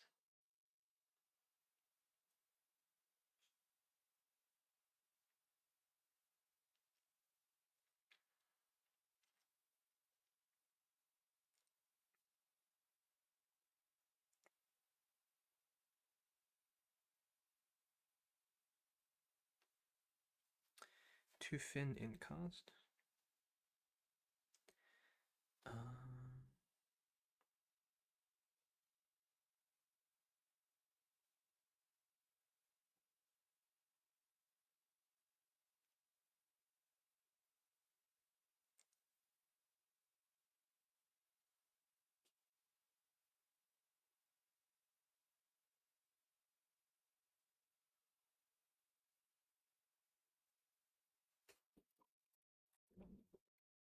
Yeah, I'll just see if I can prove it. So, can I just use omega to prove this? You're kidding. You're kidding. Oh, okay. Fair enough. All right. That's nice. How about that? Okay. Intro. Intro H. I mean, obviously it's not proven yet. Okay.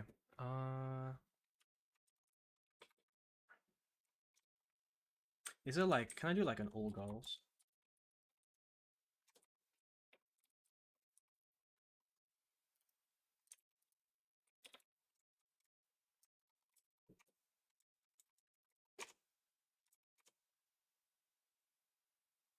Oh wow, that's nice. Okay. And then this one is just like simp. Okay, this one. This one is oh shit. Okay, this is, yeah, this needs to be okay, infold here. Okay, simp at simp and then omega. Okay, well that didn't help. Oh, I mean, I just copy paste this. Right? I just copy paste this.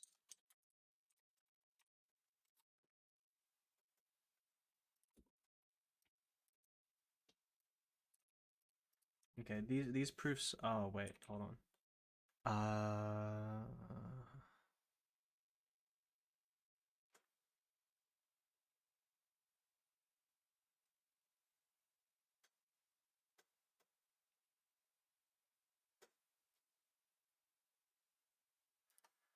Hmm.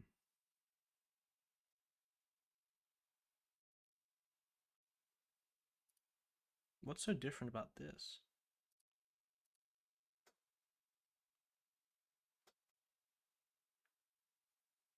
This is just like a true statement.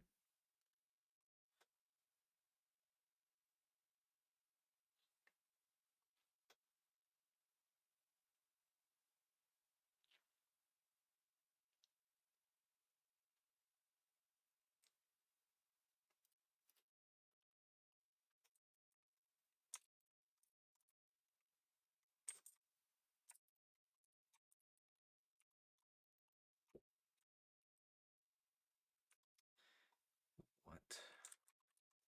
Surely, like, what was the proof of this?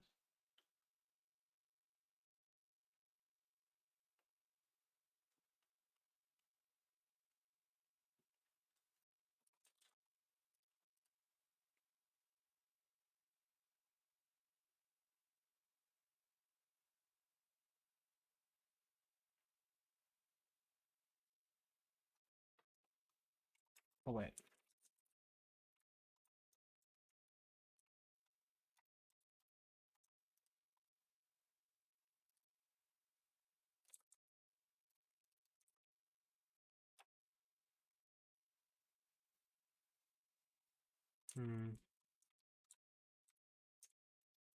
That's annoying. What the hell? What about this theorem?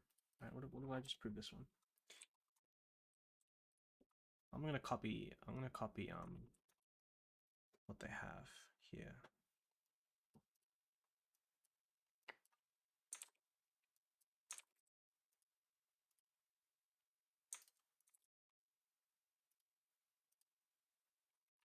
Yeah, I'm gonna copy this theorem, but make it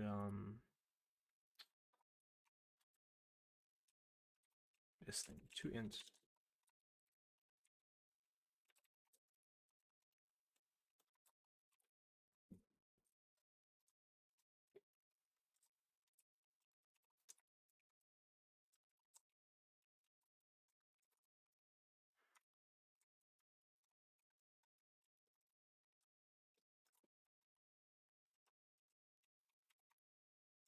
And this is basically saying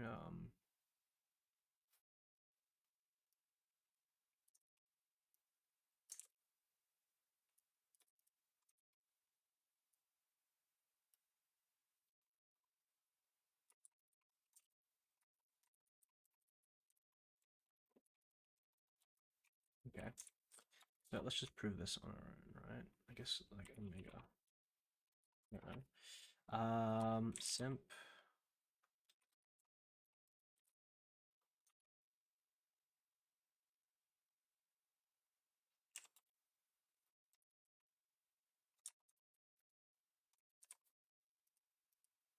Maybe I'll just use this. I'll just use this, right?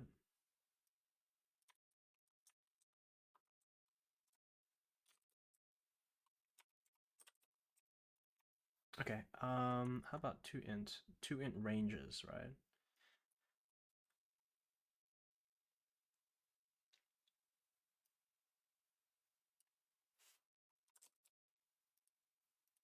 We'll do this, right? Unfold.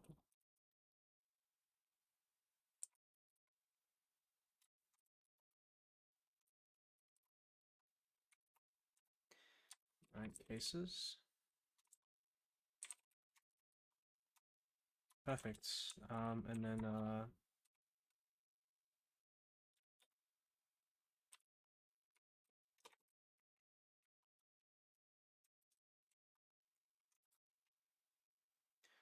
so on this case, right?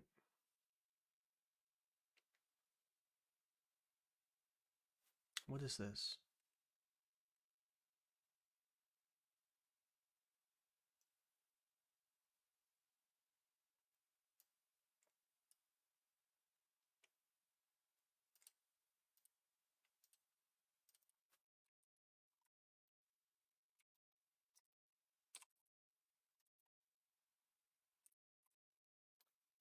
Hmm.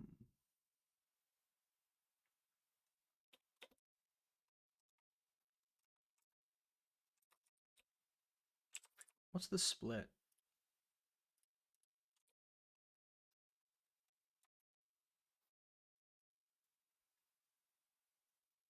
Split ifs? That's not a real tactic.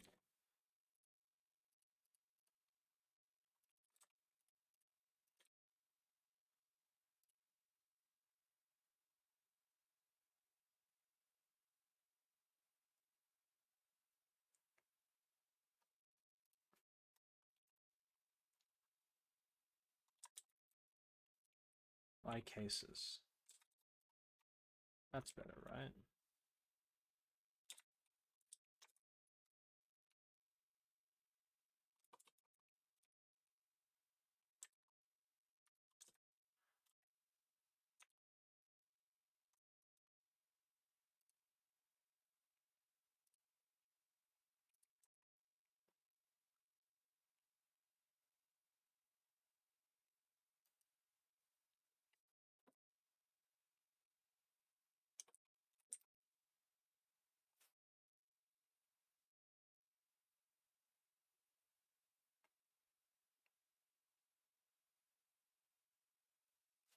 Okay. Split case H. Right.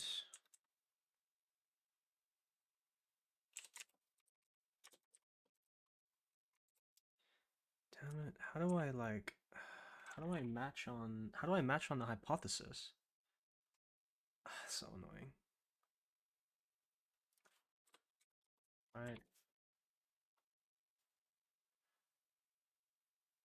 I want to get this out. I want to get this out. It's just like if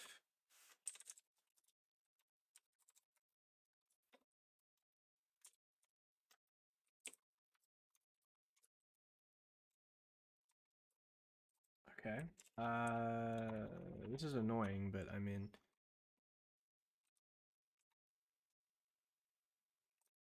yeah, this is like disgusting. Um, what's this? Unsolved goals. Yeah, yeah, yeah, yeah, I know, I know. So that works fine, right? That works great. And then like Omega? I don't know. Okay, so back where we started, but at least I bounded H.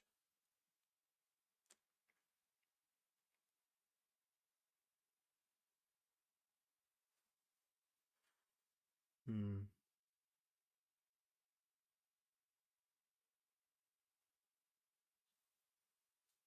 Oh, I mean this is like very simple. How do I divide through by 2? Fuck, I don't know. How do I divide through by 2? Okay, just like have H1. I want to have this, but I literally just want to divide through by 2.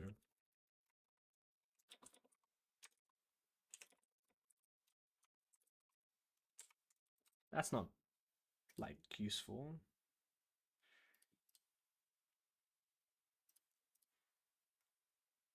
Like I have this, right?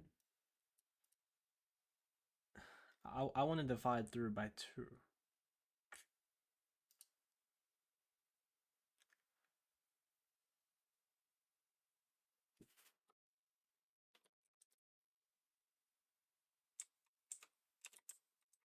Hmm. That's annoying. Okay, I really want to like do fucking how do I split the goal?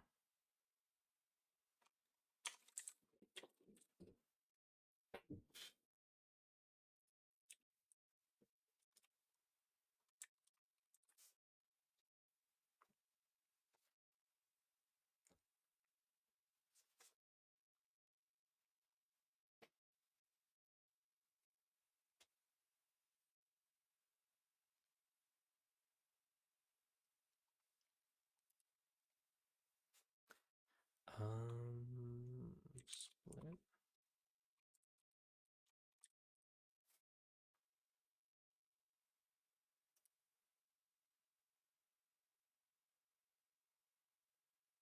This is probably not the right place. Nope.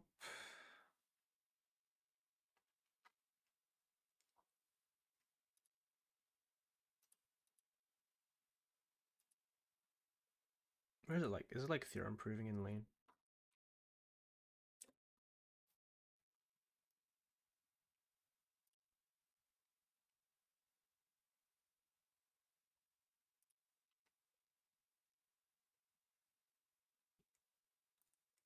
Here we go, split tactic. It's probably like what we want.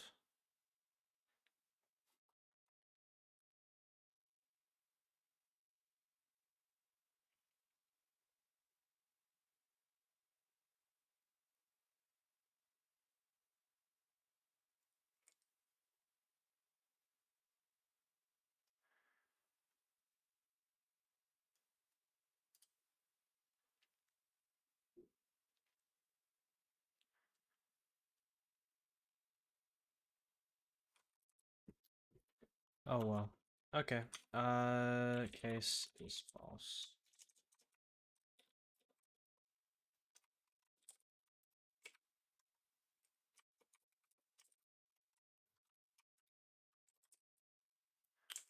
What? But this worked. That worked just fine.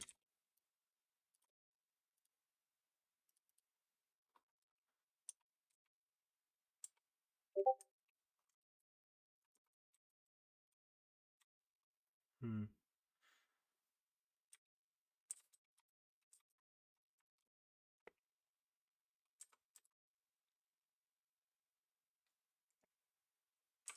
What, like, cases?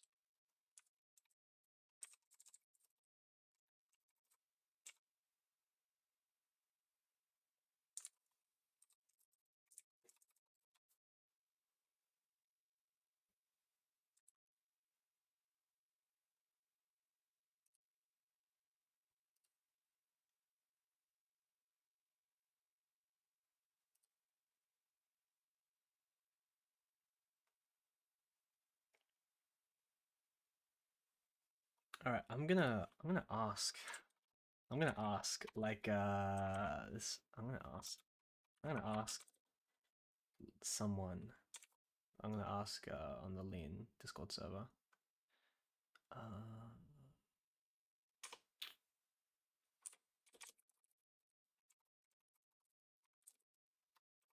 there you go.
Oh well, I'm just gonna see what I can do.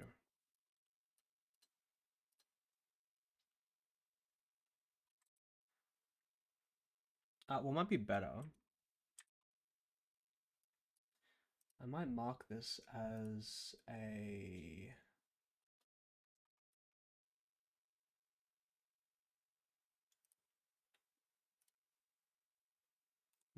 I might mark this as sorry and move on. I'll give it like one last shot.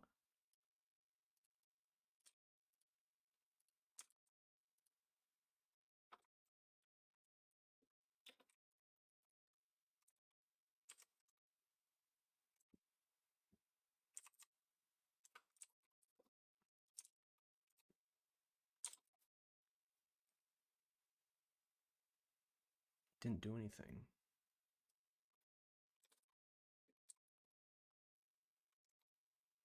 Did it work? It did not. Oh well.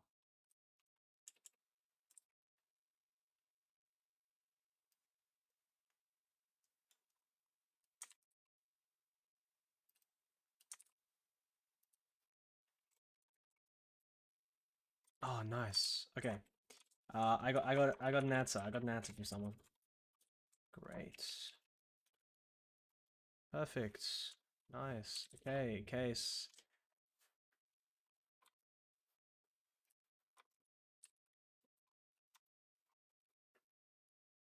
Okay, I got an answer. So is true. Okay.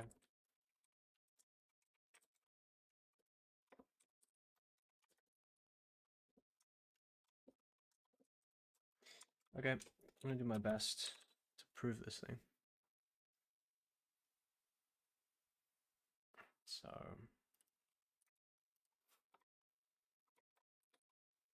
So this is like dividing through by 2. Is there a theorem that like gets me there?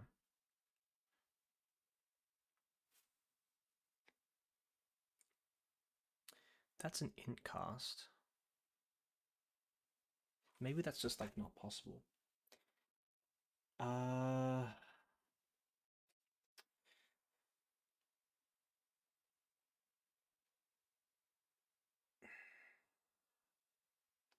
maybe I'm proving the wrong thing.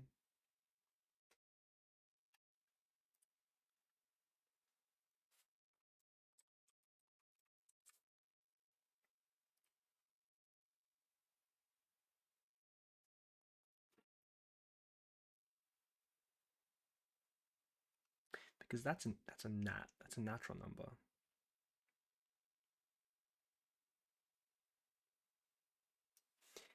Maybe I can look for things with this as the hypothesis.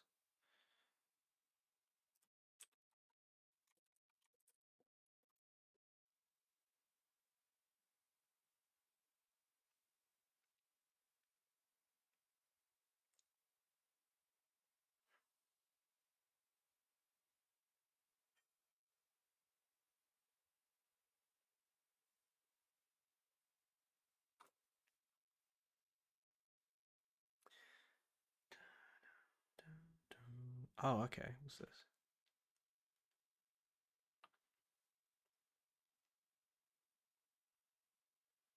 Natural number division by 2.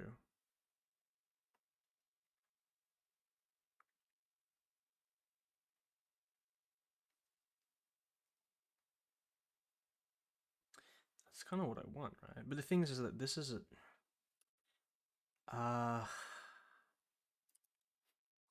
okay. Let's see what I can do for this one, right? So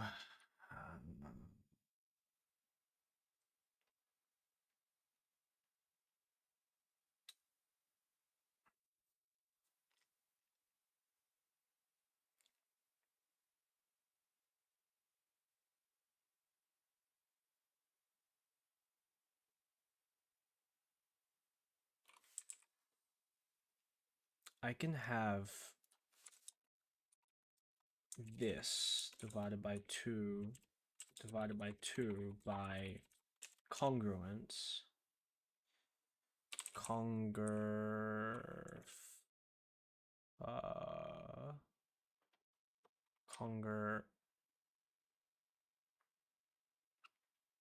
arg. Yes, and then the function is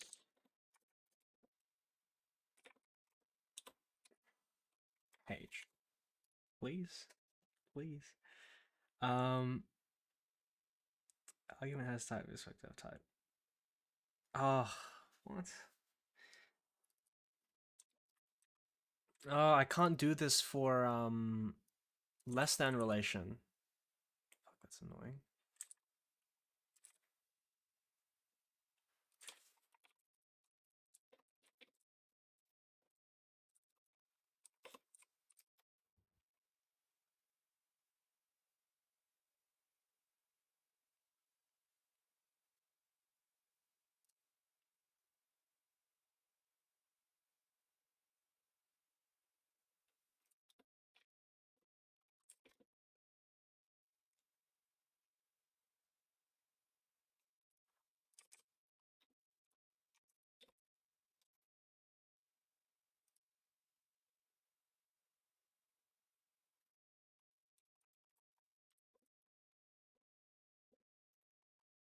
No, not 12. 2.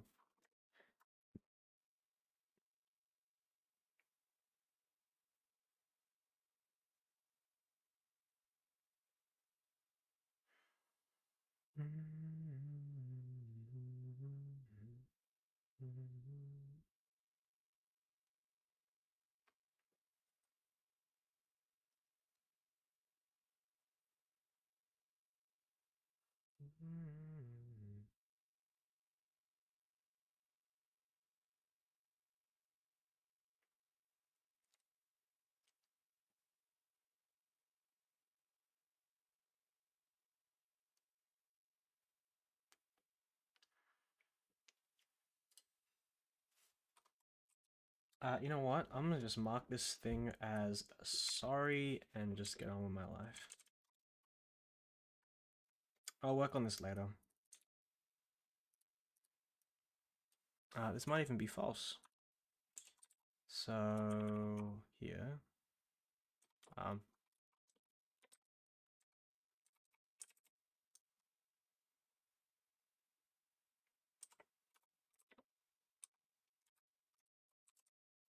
there you go. Okay, so we want, going back to where we started, we actually want to apply this theorem first. This theorem should be higher up.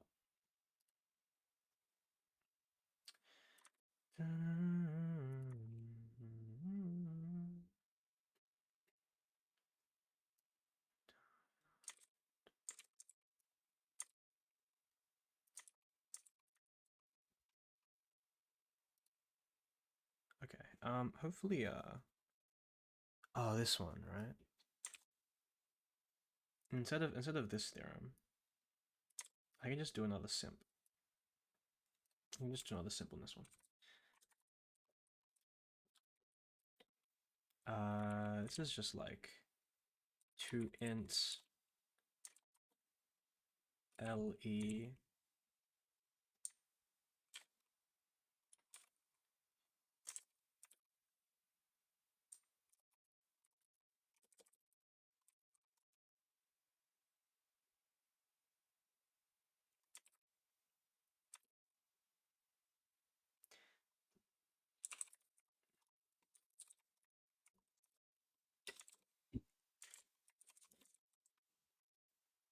so basically this takes in a back n.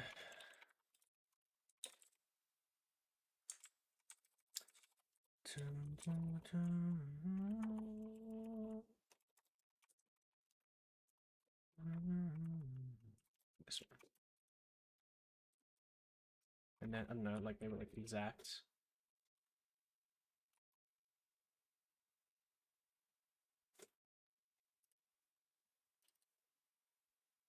Yeah. Oh, I mean, that's exactly this theorem. It's exactly this theorem. Okay.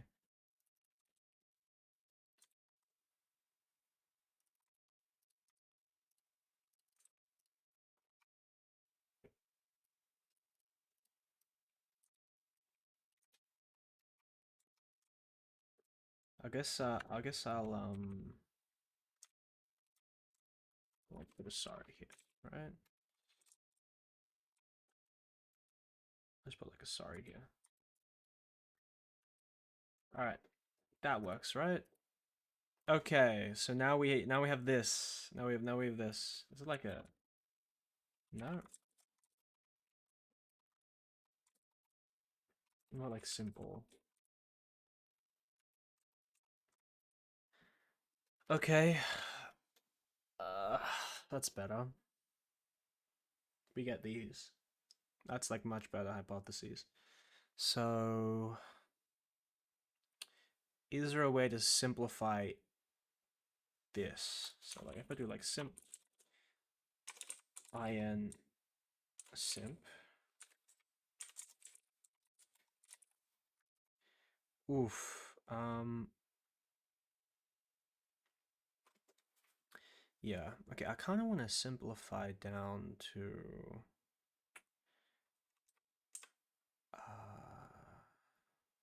basically I want to turn this, right? I want to turn this into these. Let's say I have this, right?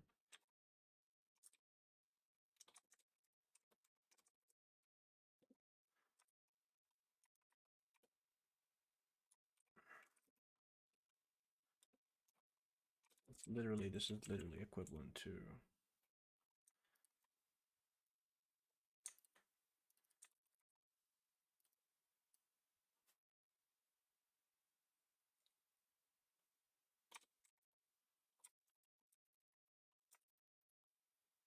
yeah. So you know how I have this, right? I have this. So the way I actually encode these expressions, x plus no sign wrap y, this NSW, right? This is custom notation. So what's actually hidden behind this notation is this function. And this function has, this is basically the definition of this function. So add NSW basically has pbind here. Pbind, what pbind basically does, it checks is X and Y poison. If either one of them is poison, it returns poison. If both of them aren't poison, it calls this function on the underlying bit vector value. Add no sign wrap question mark, right? And then what I would really want to do is I would want to basically unwrap this, right? Let's say I have an expression which is like bitvec a plus no sign wrap bitvec b, right? I'd really want to replace this with a add no sign wrap b. I'd like really want to replace this with that. So maybe I can write some theorems to do that, because I mean I have theorems to do this, right? I have theorems to do this. So maybe I can make a new section. Yeah, I can use section. So norm in, right? They can have a new section here, right? So I just want a theorem. This thing, right? Like a simp.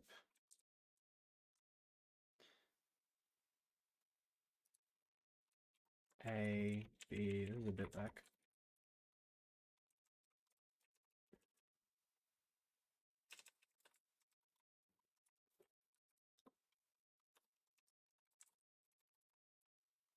Oh, whoops.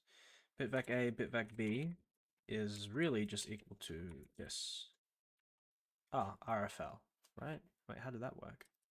That's an easy proof. All right, and then I'm just gonna get Copilot, just fucking redo, just do this, just do this entire thing for me. Yeah, just do this entire thing. Enter. Okay, no, I want you to start here.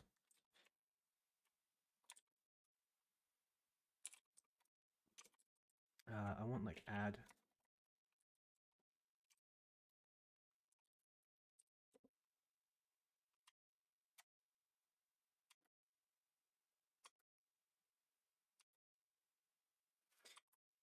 This is gonna take a while. That's okay. I'm just gonna leave it at that. Tutor.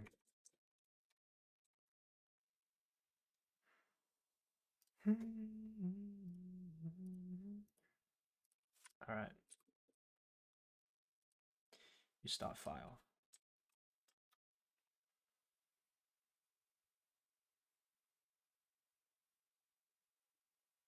Come on. Plus no sign wrap. Damn. Okay, it couldn't simplify it. It couldn't simplify it like crazy. Yeah. Okay, it only simplified a bit. Okay, so maybe doing a simp on these isn't that useful. It's not that useful because like I would really want to convert this to be no sign wrap as well.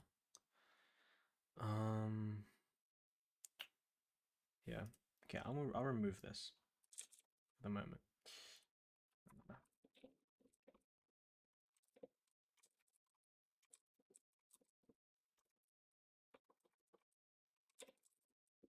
What I would really want is like something that doesn't like do this, doesn't like mess up with nested instructions.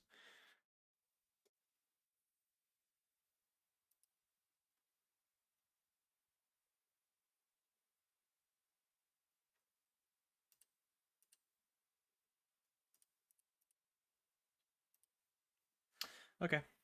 So, I mean, let's see.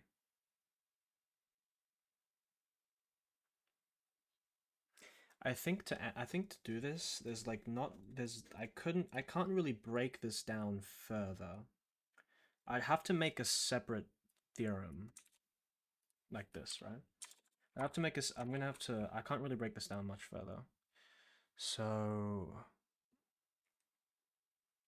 basically the reason why I can change the brackets around. I explained this in the beginning of the stream, but like following on from that, there is this theorem. I think it's like S add overflow a sock. It basically says that yeah, if x plus y and y plus z do not overflow, then that overflows if and only if that overflows. So I have to prove that these all overflow together. I have to prove that these all overflow together. And then I'll just take cases. So like I guess it's just like case one, A plus B.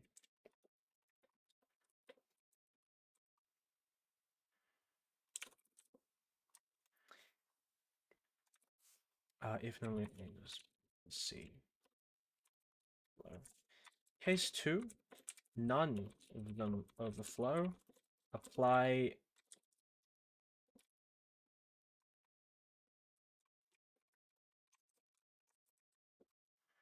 S add a sock. S add overflow a sock condition. So there's two cases. So when one of these overflow, yeah, okay. It's gonna be really annoying to prove these conditions. So I'm gonna remove this. So I'm here. So what could I do about this? What could I do about this? So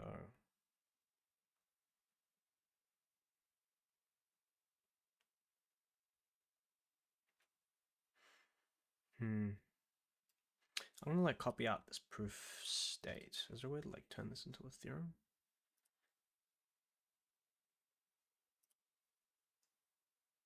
No. Okay. So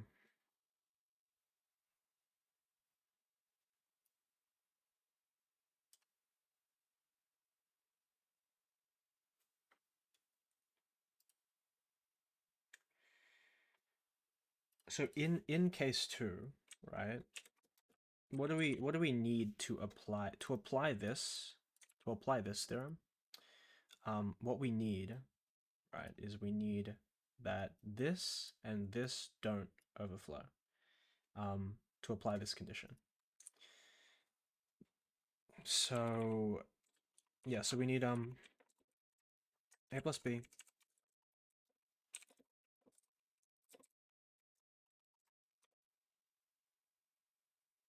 So I guess there's like multiple cases. So well, there's multiple cases, but the cases I'll just do cases A plus. So cases A plus B.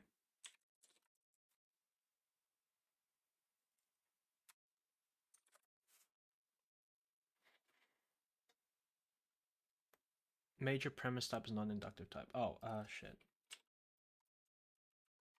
A S at overflow B. So and then cases. Yeah. So if A S at overflows B. So okay. I'm gonna make a theorem. So I'm gonna make a theorem. So let's make a test. I'm gonna make a theorem. Let's name a test. I'll make a better name later. So bitvec.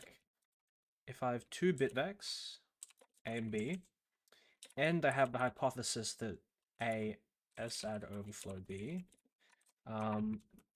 we know basically the theorem statement is saying that bitvec A plus no sign wrap bitvec B. This is really just poison by definition, of course. So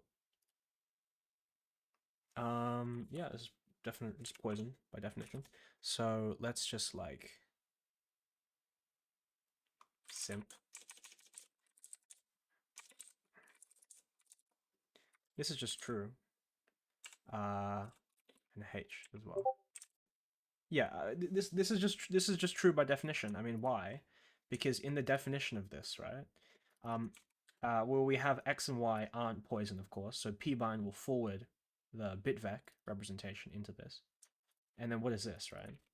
If this is true, it's poison. And by assumption, like, it is true. So, yeah, this is just true by assumption. So, what should we name this? Like, add sign wrap, bitvec, overflow.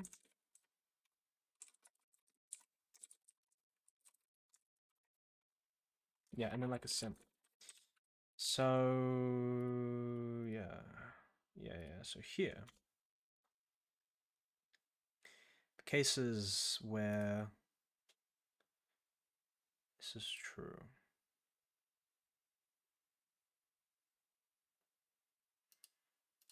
So, case true. This is just like simp.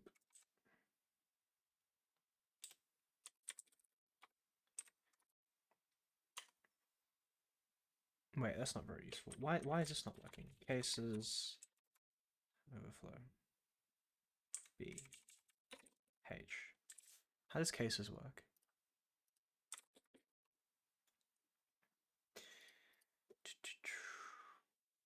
By cases.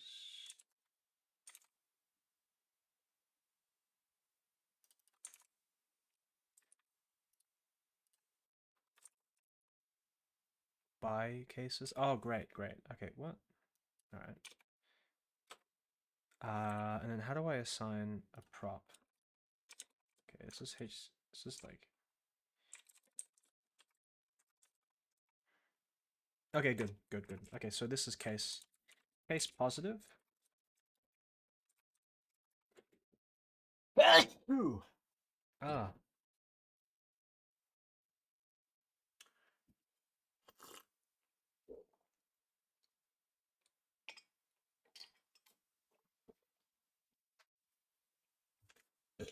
Oh, sorry about that. Okay, so if A overflows B, then you literally just apply this rule, right?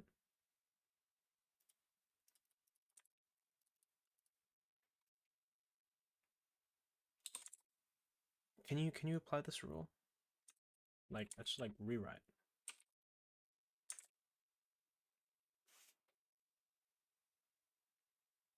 Rewrite S head overflow B, A, B, H, A, B. Okay, and then just like simp, right? Simp.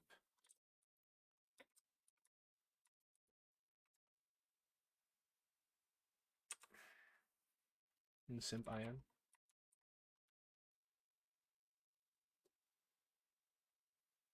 Okay, and then what we end up with is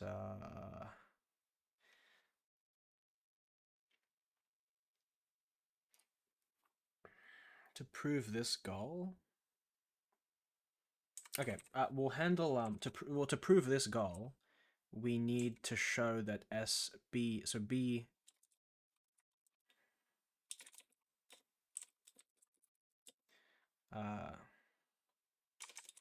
implies. Wait, is this true? So if this doesn't overflow, this implies that this overflows. Ah, okay. This is something we can prove. So if B plus C does not overflow, so B plus C does not overflow. Uh, this implies that A plus B plus C overflows. So if B plus C doesn't overflow, if B plus C doesn't overflow, we need to show that this overflows. The reason why we can show this is super simple, right? Because we know that A plus B overflows anyway, and that these all have the same sign. Any amount of overflow will just continue to be more overflowed. Basically, what I'm trying to say is like A plus B will overflow. Adding anything after it will make it overflow anyway. Because these all have the same sign. But if these didn't all have the same sign, there could be some value that you subtract so that there could be some value that you subtract so that this doesn't overflow. I mean, I went over this in like in the beginning, like explaining why I need to prove this. But here, right? I can literally just prove I can prove this statement on its own. Like I can prove this statement on its own. So let's get a theorem. Look at a theorem for this. How do I like pin that? I'll just pin that. Okay. Great. So this is good. This is good. So theorem. Theorem S hat overflow. S hat overflow. Yeah. So S hat overflow. Back.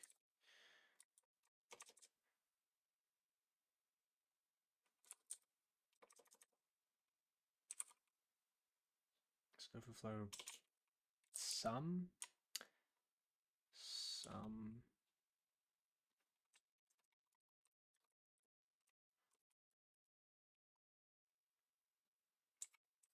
Yeah, I mean, I don't even know how to name this nicely.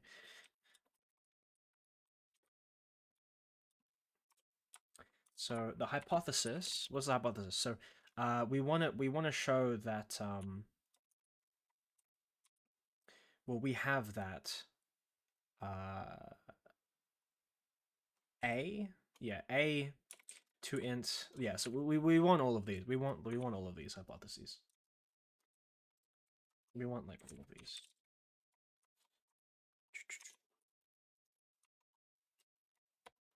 We want all three of these. And basically what we want to prove is given the hypothesis HAB, given this, we want to show that we can literally just straight up prove this. I'm pretty sure this is just like a true statement. I'm pretty sure you can just prove this.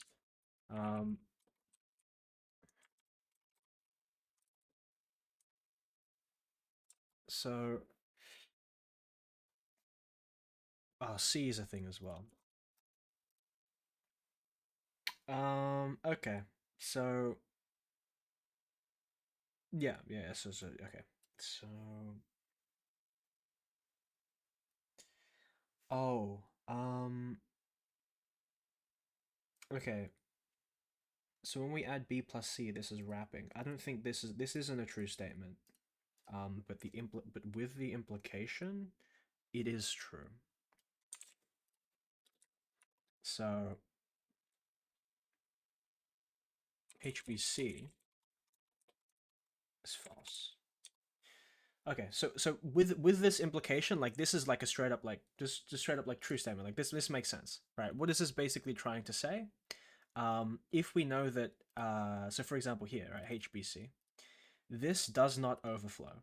So this makes sense as a value. For example, a B plus C. Like this is just like greater than B, and like it's just greater than C, right? Both. Like this is like a monotonically like increasing value. It doesn't wrap. So this makes sense as a value. So then we can prove that basically B plus C is greater than B. But then we also have a theorem that, I mean, if A S add overflows B, anything added to that will still like overflow or something. Like this, right? But I mean, this theorem is basically this theorem. Yeah. So we can show that this is true, which still makes it overflow. Um, yeah. Yeah. So, I mean, what theorems exist? What theorems exist here?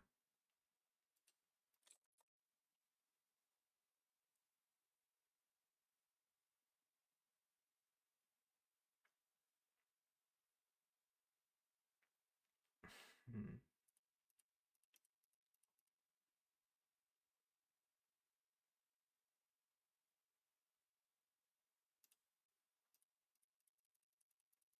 That's it? There's nothing? Fuck, there's nothing. Um, Damn, that sucks. That sucks. That's annoying. So, because of this condition, we can prove that this is true. B plus C is greater than B.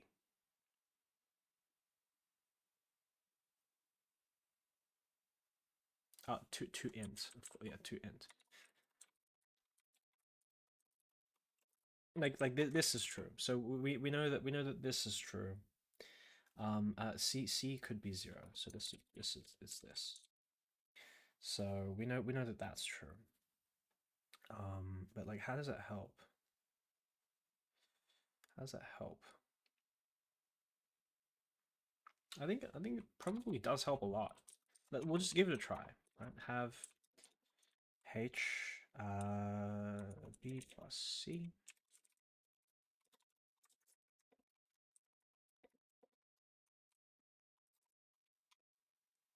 We'll give this a try.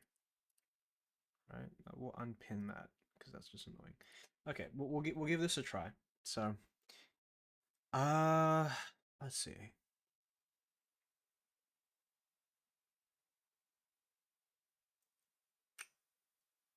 Well, okay, we know that this doesn't overflow. Like, what are the proof? There's like surely like one proof, right? Okay. Oh, I mean, perfect. I mean, that's what we wanted, right? Okay, so, uh, rewrite. This. Oh, it just rewrote it. Okay. Okay, two goals, but we already have one of the goals.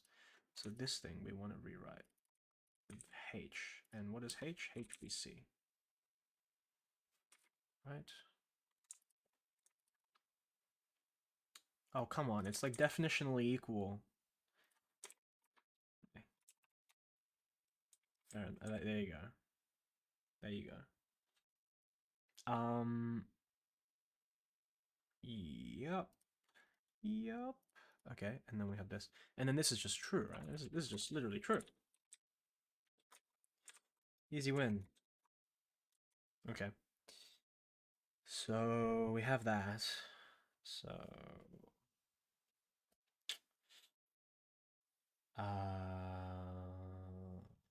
well, how is SAT overflow even defined?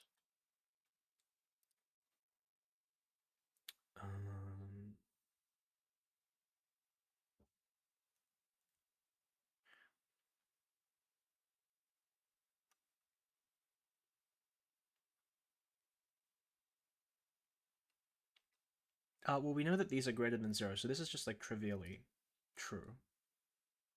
That's trivially true. I think we can just prove this by grind or something. I don't know, like simple or something. I don't know. I mean, maybe like, I don't know. Okay, I'll just prove it manually. Okay. So let's unfold.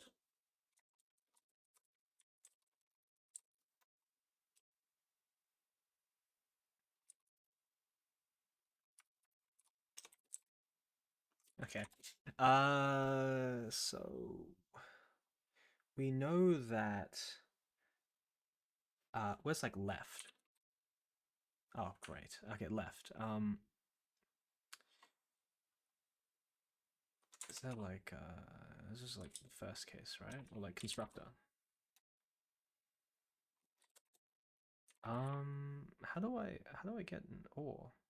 Or appears in goal. Left. Okay, left. Well, hold on. Where's okay, this thing, right? How do I simp away all the decides? Is it like desimp? Damn it. That's annoying.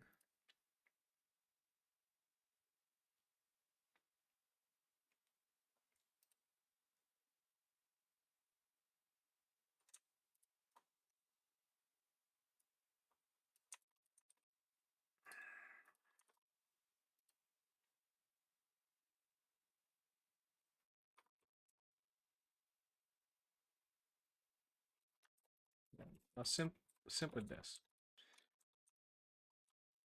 Okay. So that's an yeah, that's an or. Oh. Uh is that an or? It's an or. So I just want like left, right? I just want right. This can be proven. Something. Can it? Can that be proven? Okay, I think we can I think there's like two sides. There's like the negative side and this is like the positive side. I'm on the negative side. What like okay, that is what's this trying to say? This is less? This is greater? Yeah, so the negative side is unprovable because we know that these are always positive. So it's actually we have to prove the left. Okay, so we take the left hand side. So this is something we can prove. So we know from HAB that um,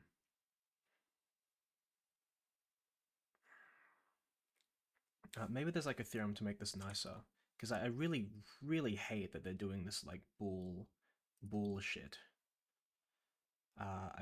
Because these turn these into decidable propositions. This is like the most annoying thing in the world. Let me just like this theorem.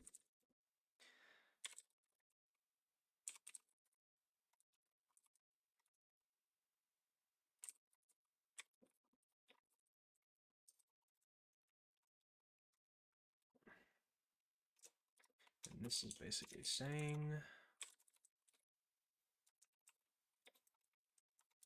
B is equivalent to this statement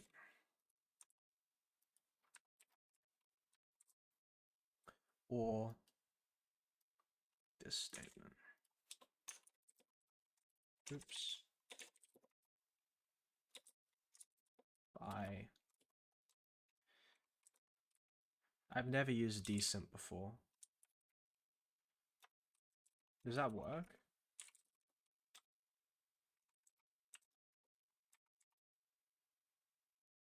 Okay, decide. Oh shit. Okay, is it like decide, true, decide or something?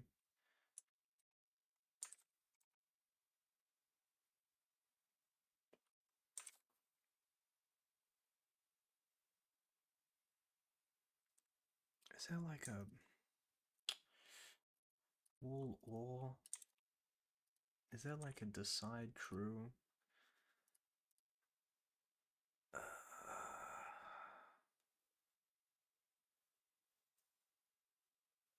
is there like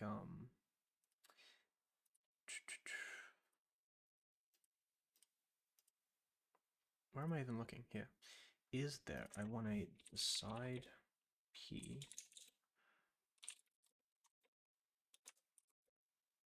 is equivalent to. This is equivalent to P.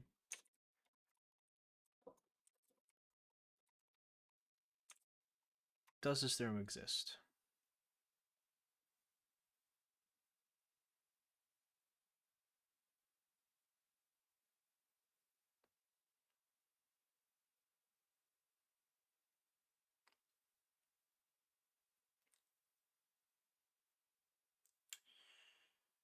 Uh,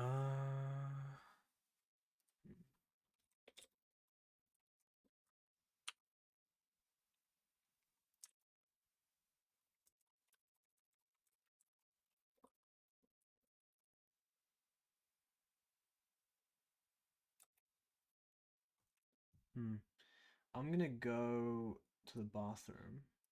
I've asked a question on the lean for anarchy. I've asked a question. Hold on, I'll just put it up here, right? I asked this question. This question. So hopefully I get an answer. I go to the bathroom.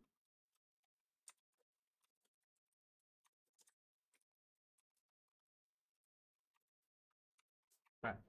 Be right back.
Alright, hello everyone.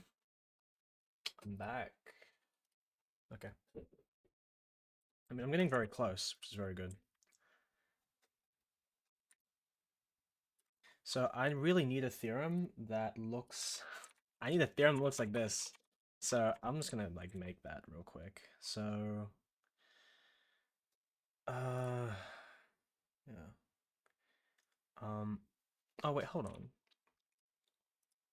Okay, I think someone gave me the answer. I think someone gave me the answer. I'm looking.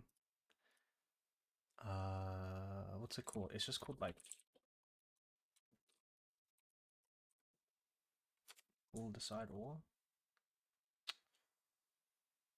Um, does that help?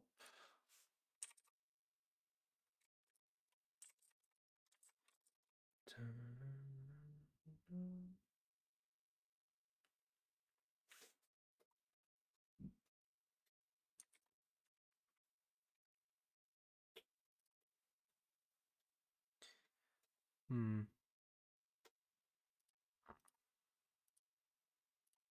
This thing, right? So unfold.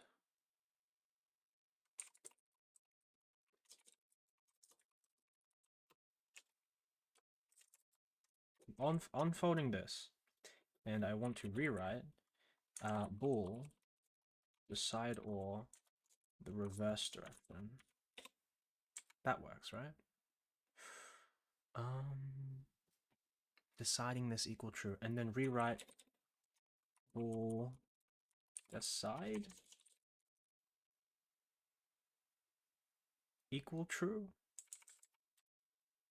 The other way around. Okay, I need to. I want to turn. I want to turn.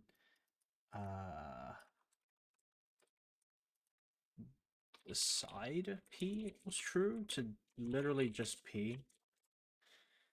Oh. Okay. Well, someone suggests me I use Lugal.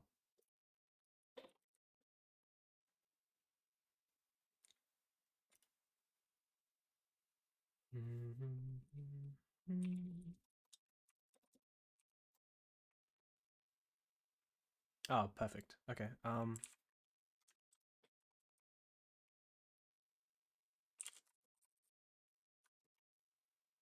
So this is just true equals true. Okay, so just simp. Oh. Okay, well I still need to prove this. Wait, but that's just what I wanted to show, right?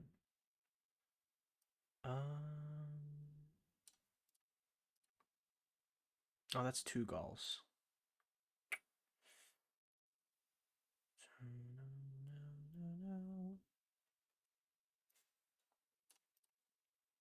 Okay, I mean, I guess Lugal is useful. It's good to have. So, this.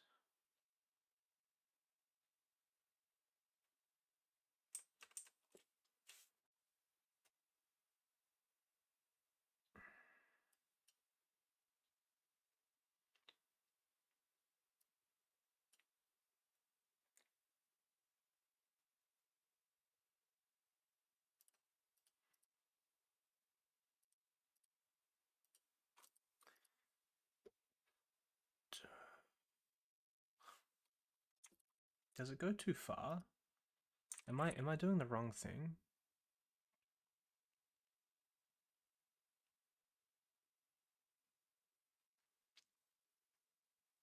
Oh, this is the wrong way around. Okay, so I really want to show that this is just equal true. This thing. Decide equal true equal. Okay, and then this is just RFL. Right? What's the difference between these two? As N and W. Oh shit. Okay, W is just not a thing. W is like the second bit vec. They all have the same. Perfect. That wasn't so bad. Okay, so this is like the unwrapping. Okay. have H1 this HAB.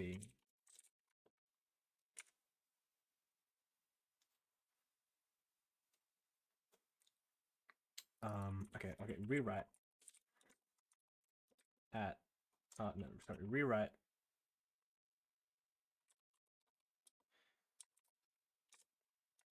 rewrite this at HAB.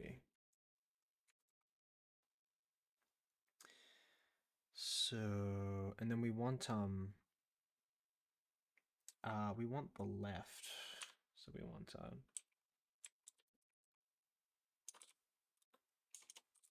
want the left HAB.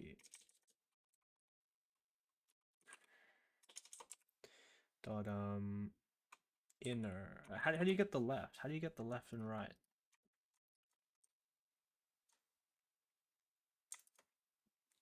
It's inner. Yeah. Inner.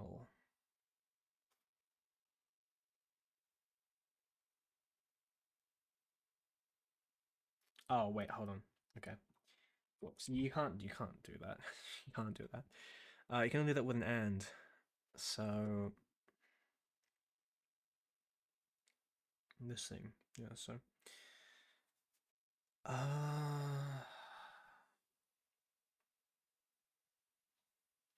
I need to combine HAB with H.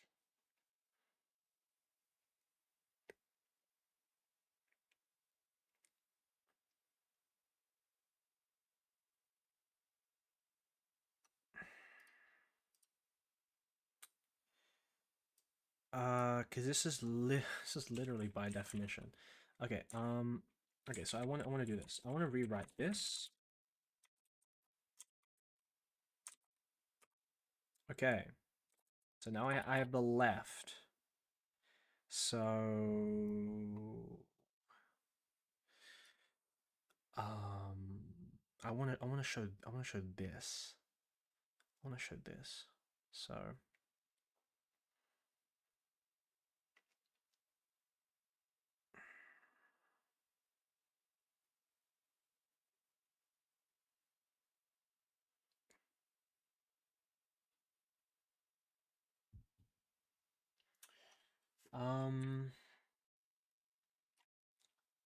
this is like this is an or here. What do I do? What the hell? The right hand side is straight up trivially true. This is just true because these by this condition, it's true. What I really want is I want this. I want this. I want the left, right? I want the left side. So, I mean, I guess like here, right? Or I want to obtain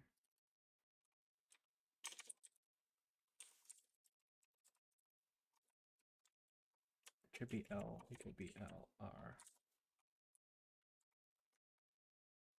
Okay, so there's two cases. I want to combine.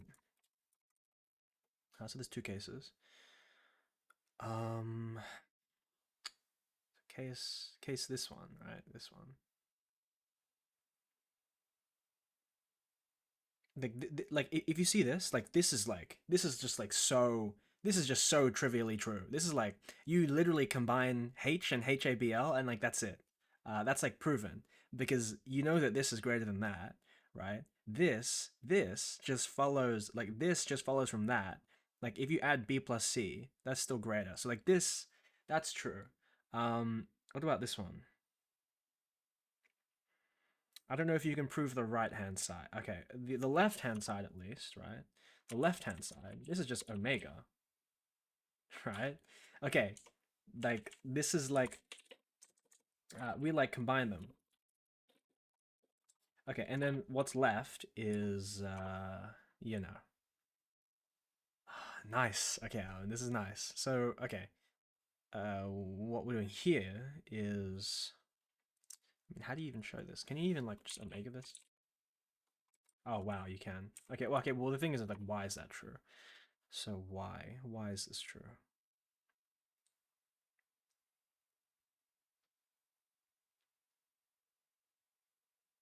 Um, I think this is just true because so this is like useless. This is like a true proposition, right? Like simp at hate like or something like at HABR or something. I don't know. I don't know. Like maybe there's some way to like make this true, but like I'm pretty sure this is just like trivially true from these. But this, um, well this follows from this. That follows from that. Because C. Yeah. That trivially that follows as well. I mean, that's great. That's good. So and then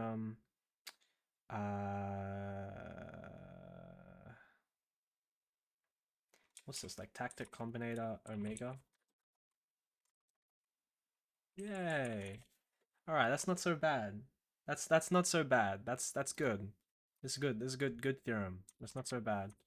So okay, so we have this right. We have basically a next piece of the puzzle. So here, um, can't we just like apply this? Well, I have to see. Like maybe this is like maybe this is like exact. Here, right? Okay, intro HBC, and then literally just like exact. This is exact. Maybe this can do it for me, right? No. Okay, I gotta manually. I'm just gonna copy this. HX, HY, HC. Oh wait, we need A, B, and C. Okay. Maybe this can be like maybe this can be like maybe these can be implicit. And that should be implicit as well. Maybe these should be implicit. And then HAB, HBC.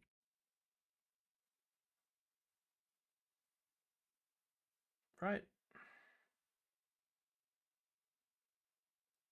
Okay, well,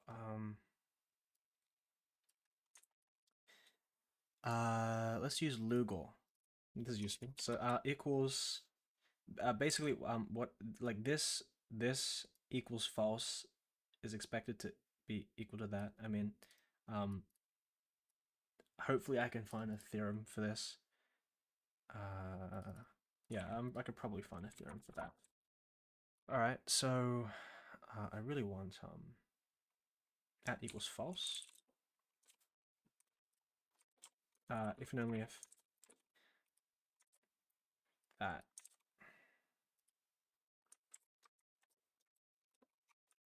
was true. Goat. It's good to see you. Hi Josh. It's good to see you. How you going? Imagine you put none of these match your patterns, bruh. You will learn lean. Really? That's good. It's good. Leans are like a really nice. It's like super nice. De-optimizations. It's funny. If you want to do de-optimizations, just run all of my optimizations in reverse. You can just do that. You can just do that. Uh,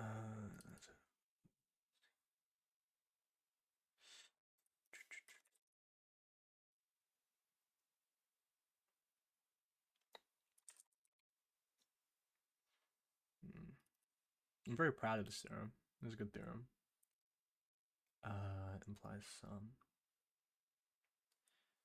So optimizers and evil de-optimizers. Yep, of course, of course. Okay, just like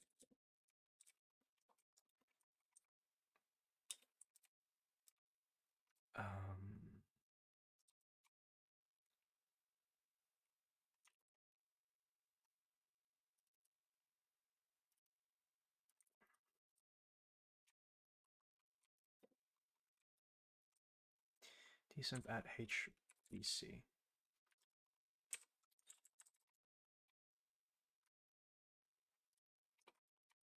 Oh, this is annoying. Okay, have BC.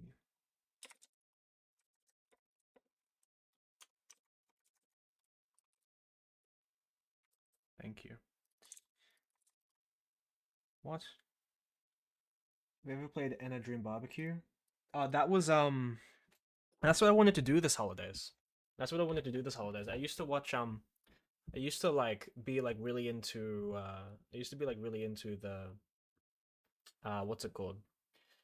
Uh the stuff like the lore and everything and all the like things. It used to be like my GitHub profile picture. Used to be my GitHub profile picture. Like if you look at my first presentation, the one I did at UCID, like in the first couple slides you like see I have like an NR profile picture on GitHub. I used to have it everywhere. Yeah.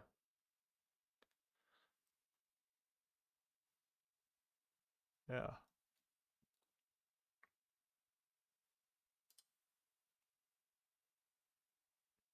Wait, this is just okay. Wait, I'm looking for this, not this.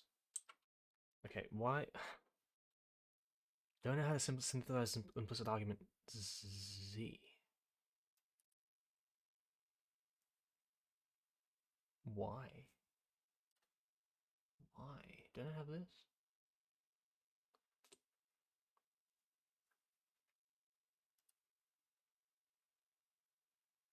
Don't know how to synthesize implicit argument HZ. Okay.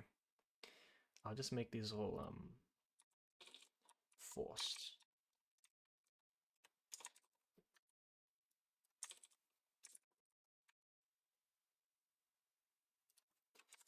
HXHYHZ. Yes. Okay, okay. So this is one side done. Case okay, one side done. So what's this one? Can we prove this one? So so this is false. These don't overflow. A and B doesn't overflow. So the only thing that matters in the overflow conditions is okay. I guess is overflow only overflow. So I have to take. I'm pretty sure I have to take more cases because this isn't useful. HAB is not useful. And basically what I want to do, I want to collect what I want to have by case 2. Case 2 needs to net me this and this. I need these. I need these two. So to get there, I need to do another case again. So probably it's just gonna be more of this. So, yeah, I mean, HDC.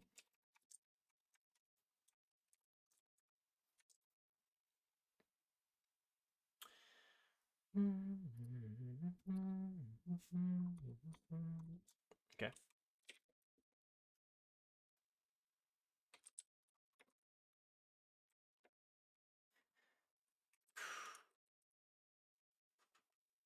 Okay, so yeah, in the negative case, right? This is case 2. Case 2 is what we want. We want this. And we get it. We get it in case 2. Then that's just like super easy. Then you can apply Then, right, then you can apply this. Right, then you can apply, okay, yeah, then you can apply, okay, let me just make this like a little theorem. Theorem, I want to like have this. Theorem.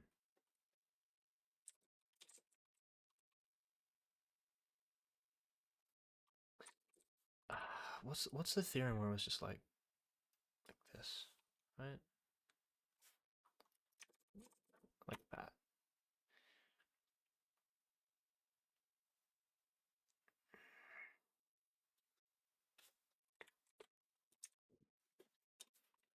E bool. The theorem is basically saying bool e equal true if and only if equal false if and only if not. Yeah, so basically this theorem is saying b equals false if and only if not b, right? By simp. This is just like a true. This is a true.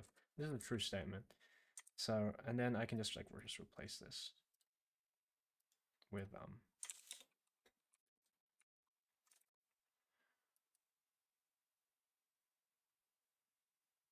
oh, HBC is a proposition. Okay, I need to swap this around. This needs to be swapped around, right? This vector 12 type bool. What? Oh, this is a. Yep, and then this. Rewrite at HBC.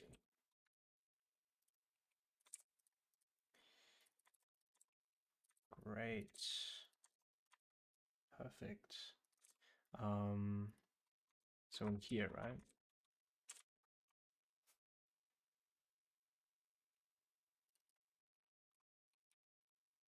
Why can't I do this?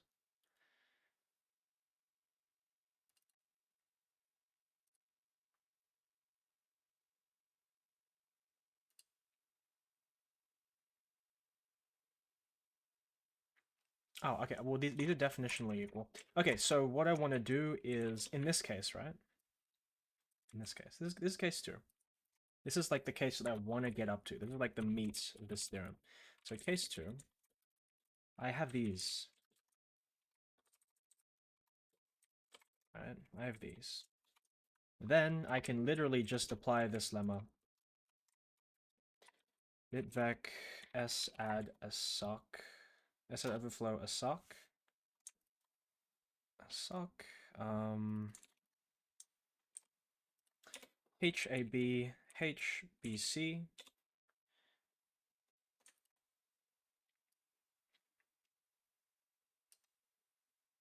Does that work? Why is that not working?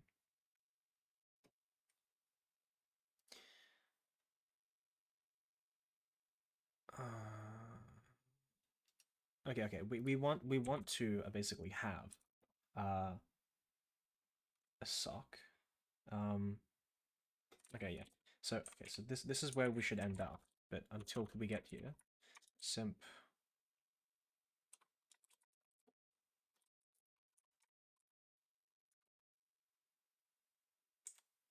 That's not very useful.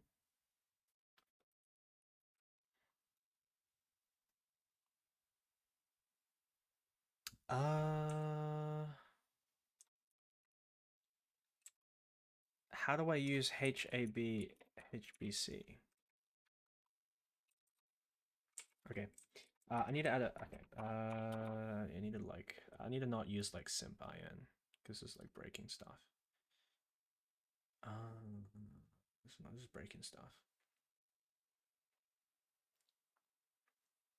What I really want is a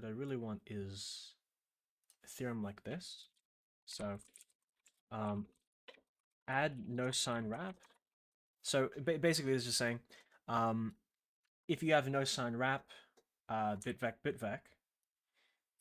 So add no sign wrap. Not.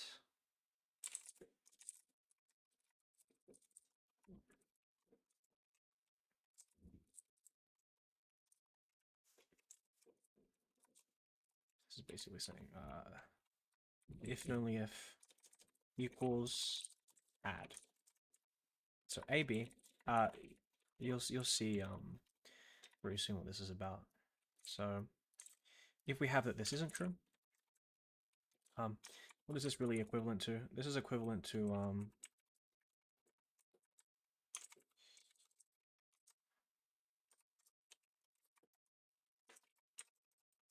this is really equivalent to so yeah, so if we have this bitvec A, no sign wrap, bitvec B. I mean, what is this really if we know they don't overflow? This is just A plus B. So if they don't overflow. So I guess simp.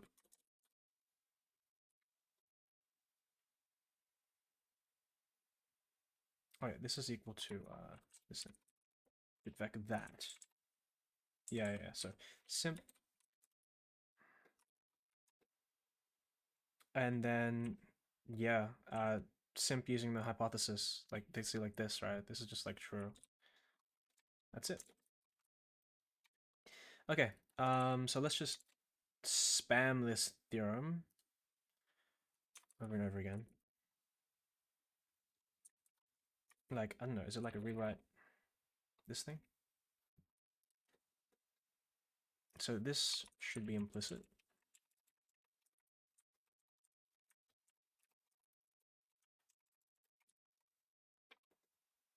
Does that break a couple of these? Yeah, making it implicit is just nicer. Yeah, and then this thing takes in a H. HAB. That's good. And then HBC.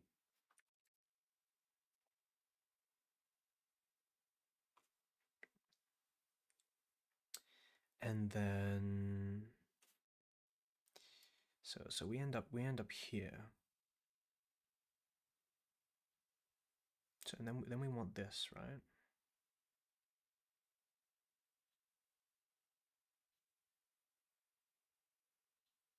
We want another theorem. We want another one. We want another one that says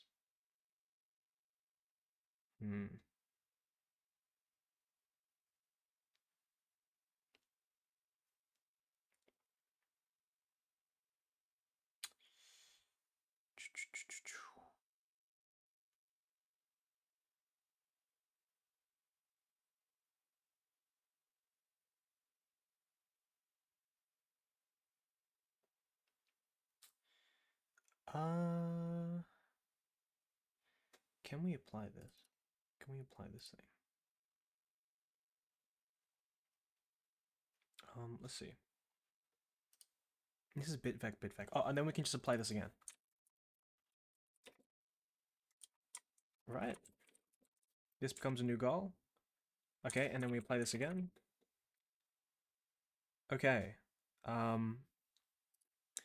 Now these are three goals. So, okay. There's three goals. This is the goal that this is the like main goal. This is trivially true. This is true. Like you can just like dispatch this. But these two ones, right? So this one's just like literally rewrite bitvec add com and then wait, not add com, add a sock, and then yeah, RFL, and then these things, right? These things. So these things are okay. So we'll just like apply that. Yep. Apply that. Yep. And then apply this. So And then what is left? I mean, what is left is like these two. What is left is these two. Okay, so what does that mean? So we can prove these. We can prove these given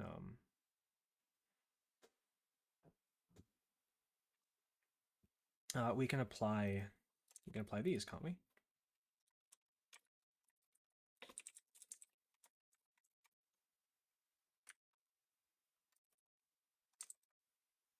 Oh, come on. What's wrong? What did I leave out? That's not very useful, is it? Flows. Fuck. Not exact. Rewrite. Yeah, instead of using the stupid combinator, I'm just gonna like do this. Okay. Just to practice, just like check.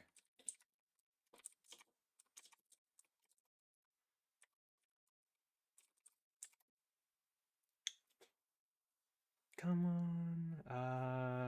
Set of flow sock. HAB, HBC.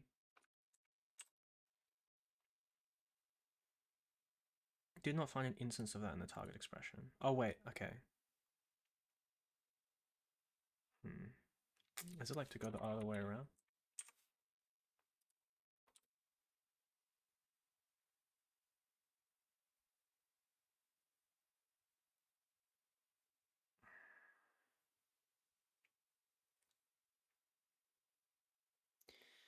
Oh. How do you prove this? How do you prove this thing? Maybe I'm like, maybe I'm doing the completely wrong thing. Maybe I'm like freaking out.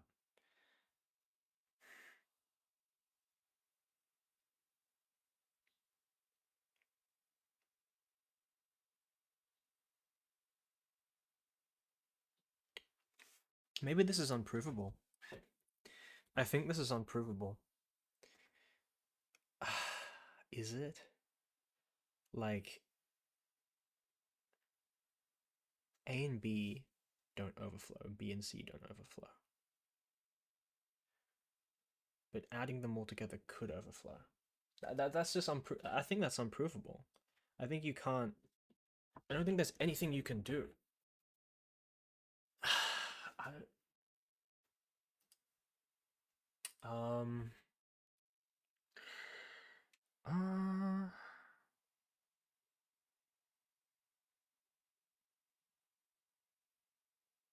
I don't.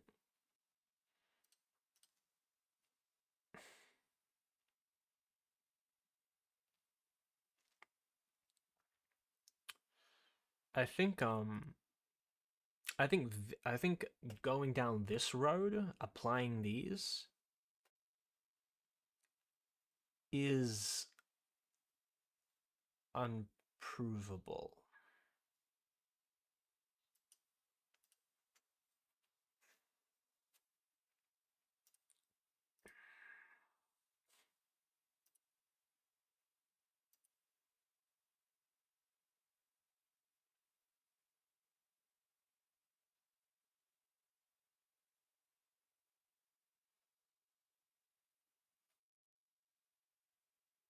This road is unprovable.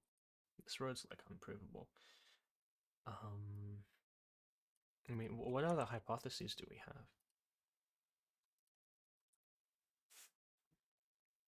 We've got like next to nothing. We've got like next to nothing. So this road is improvable. Can't really do shit about. Can't really do shit about this. Okay, well I guess we just need to think harder.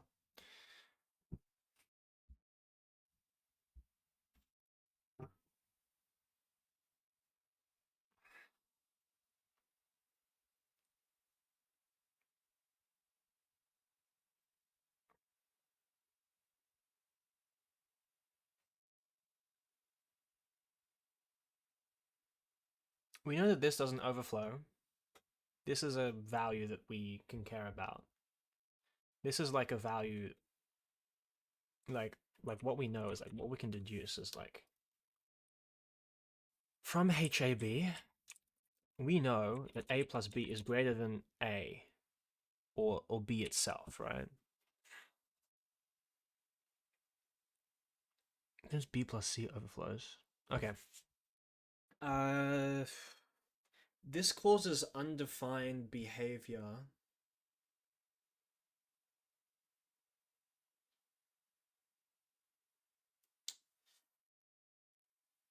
Uh, um,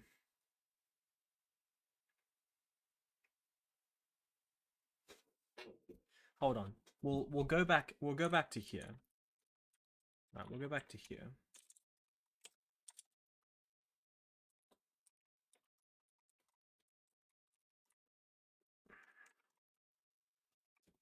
Okay. Can we prove this by contraposition? I don't think so. I really like do not think so. But like is there like something? I don't know.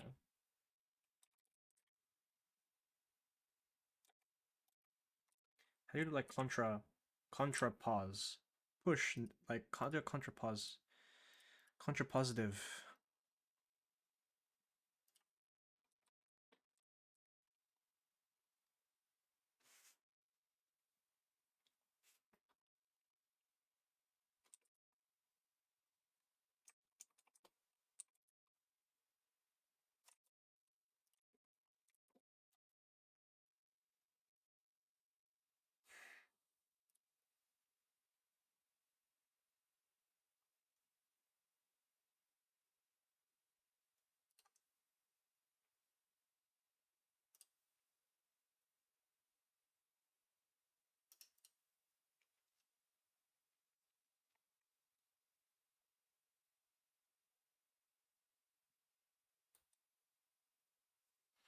Maybe there's not really a tactic for that. Maybe it's just like rewrite classical.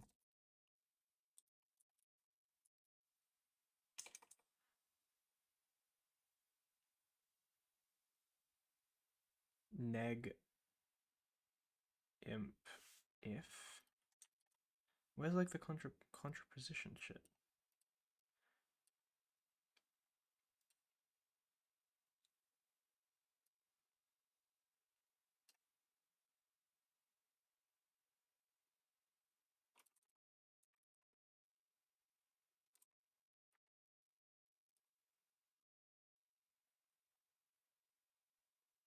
Ah, whatever.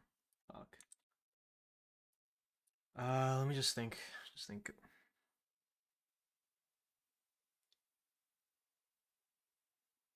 Like these aren't true. I don't think these are true.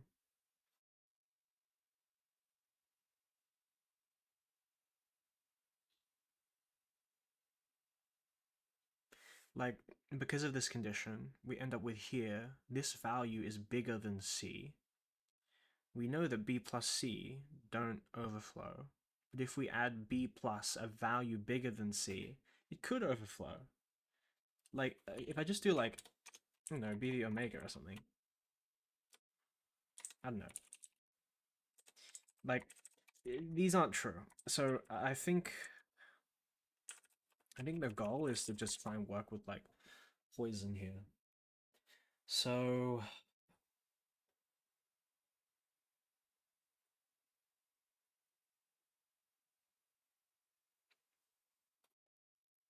hmm, like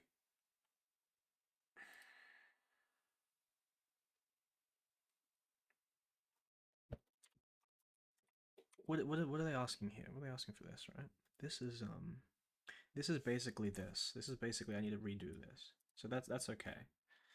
That can be redone. That can be done later.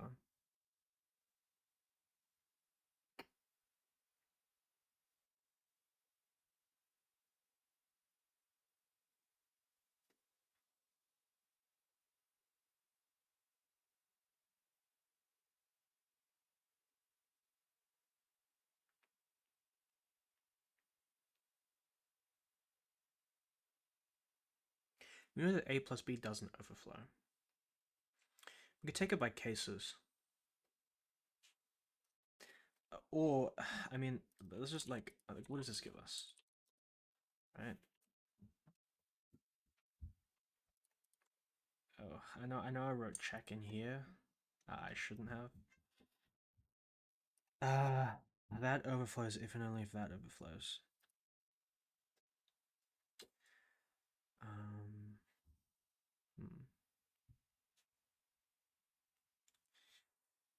Okay. I've been streaming for 3 hours, 30 minutes. I got 30 minutes left. But I will not stop until I finish this, until I've done this theorem. Like, I will not stop. So, just keep that in mind.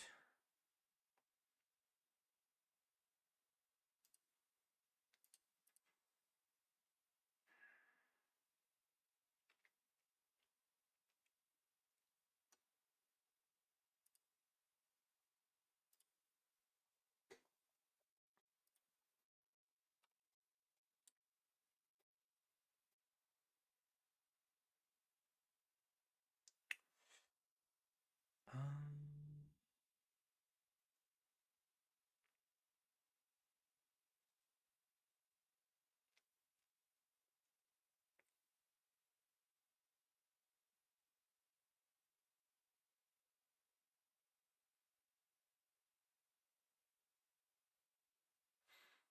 Maybe I can try unwrap by the definition, right?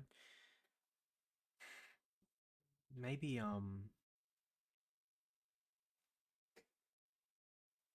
maybe I can just unfold by the definition. How about this, right?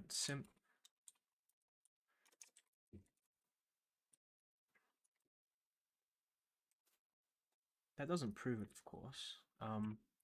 But but what ends up here?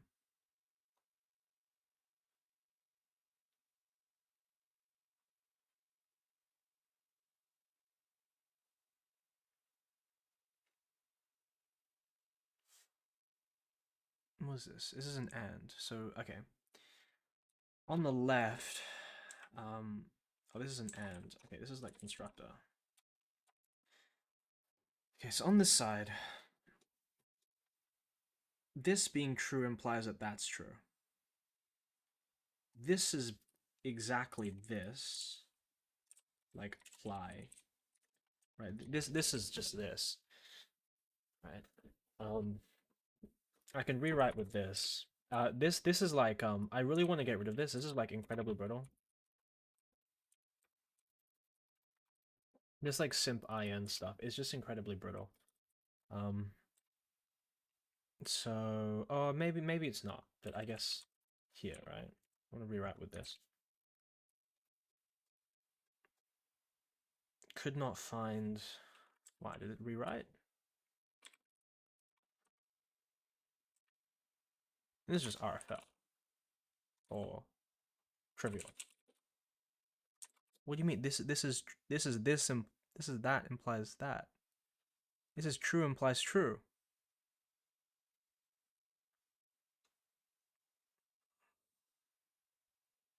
Wait, really, what's the difference? Why is this not like a true statement? RFL. Trivial. What? Okay, how do I prove P implies P? How do I prove that? P implies P. How do I prove this?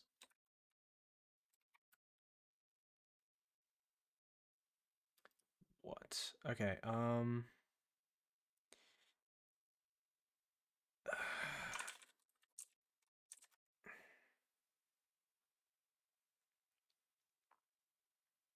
no constants or name fragments in the search pattern.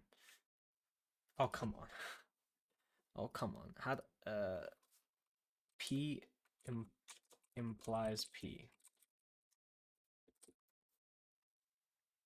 Maybe just like a simp will just give me the answer. There you go, a simp. That wasn't so hard.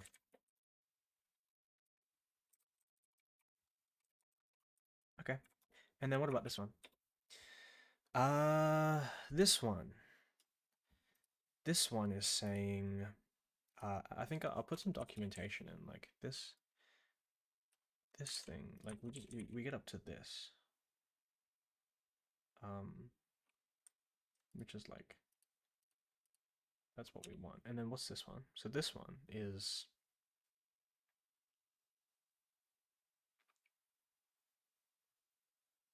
so intro. This is an and. So this is and, right? Oh, that's annoying. Why is that not? Okay. So obviously we want this, right? We want to swap that. So that's not being true.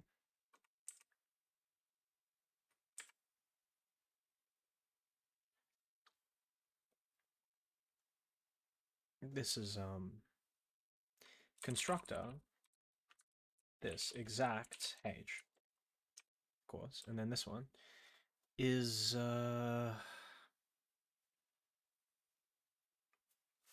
this one's just straight up true.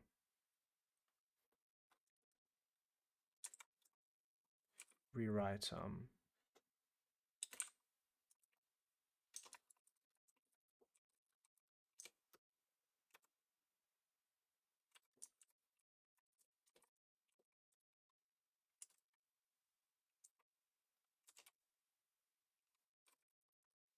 this is like apply.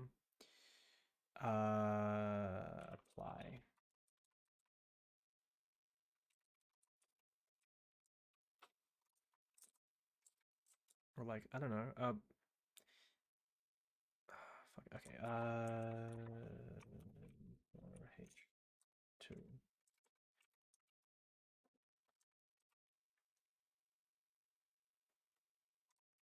How do I, which is like the reverse, right? Equal dot sim.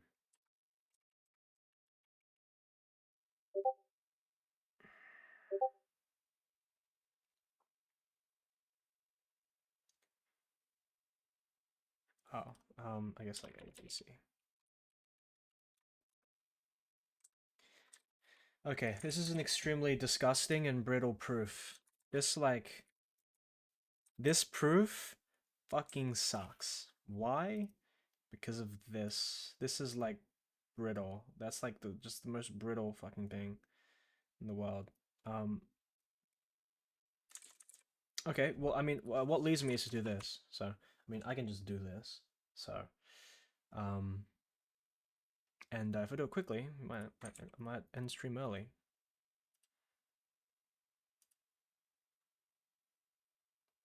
HAB was this, right?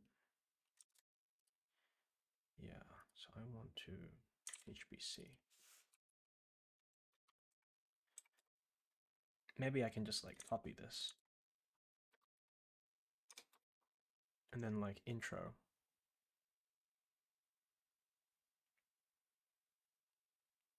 Oh, I mean, this is just true.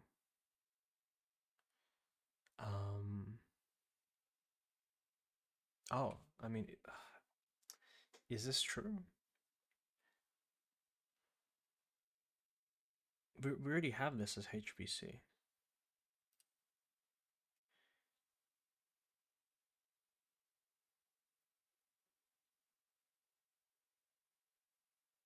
Oh, this is a this is a this is a false.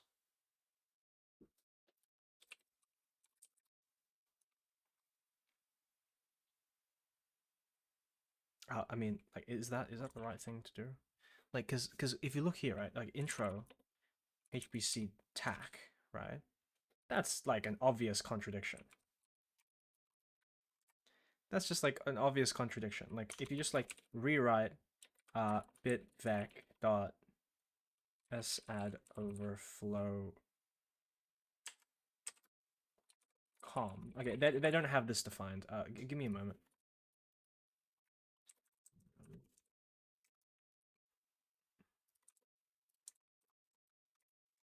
S add overflow com.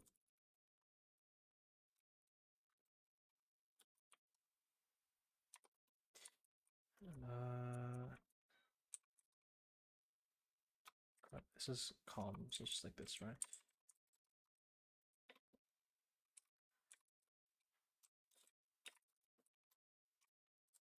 This is just by like the definition, right? Simp.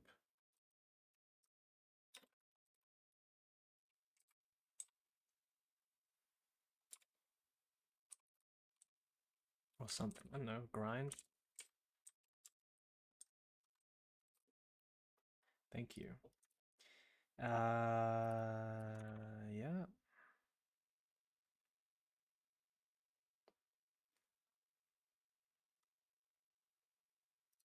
At.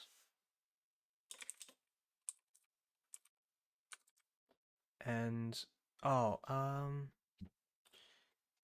A B. Oh wait, okay. Oh wait, no. Okay, maybe I didn't need that. Okay, HAB and HBC. HAB, HBC. This is like a straight up contradiction, right? Where's like contradiction? Where's like simp?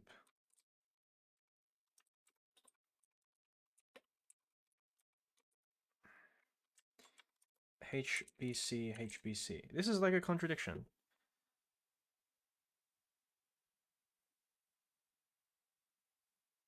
Oh wait, no. Oh, they're not contradictions. These are literally the same statement. Never mind. I'm a fucking moron. Okay, never mind. Okay, okay, yeah.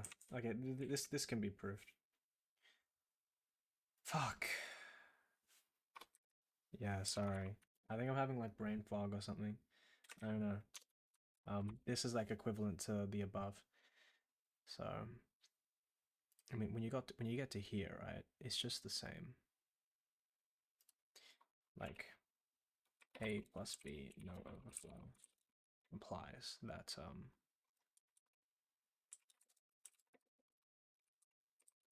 flows, right?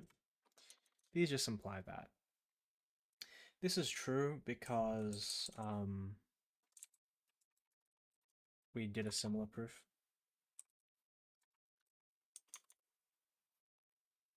I believe you can just do that.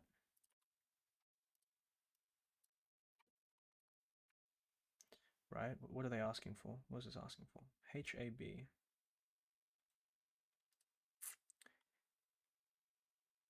So we want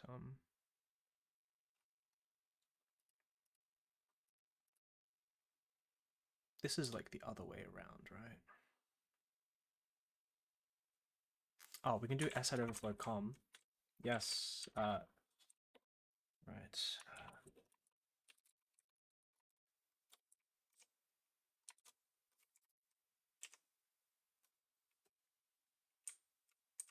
I mean, just so like this, right? This, this kind of looks like that, and then I can do this the other way around. So then we can have C, A.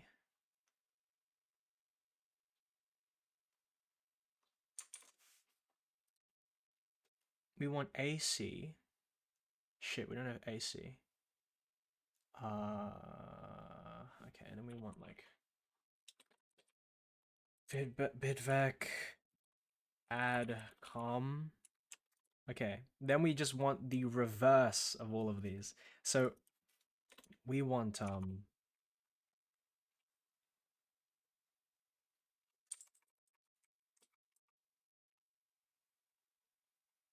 do I put something on a new line? Do I do that? Can I do that? I can't. How about this?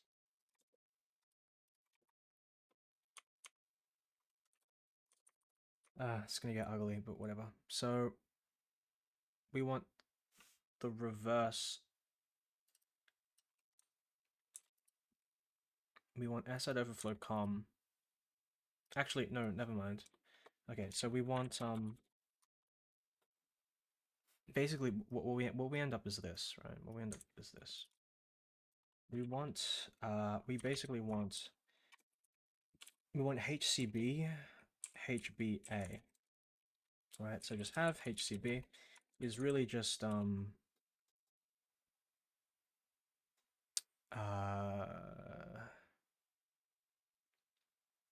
opposite of that, right? We're just like it's I mean, we can just like do this. So rewrite add overflow.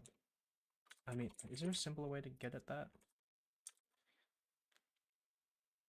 No, there is no simpler way. Okay,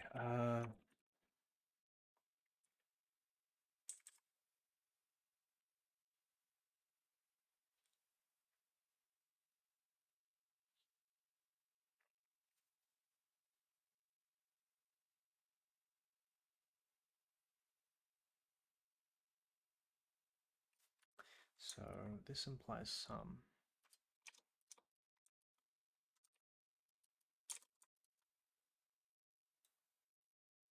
So we want the true statement that these overflow first. So we want HBC. We want HCB. So we over set of com at HBC, and then we want this to go first. And then the next one is that we want HID.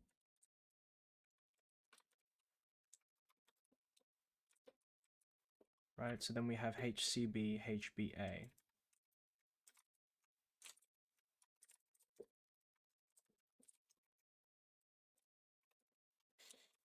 Aye. Okay. We want HBC.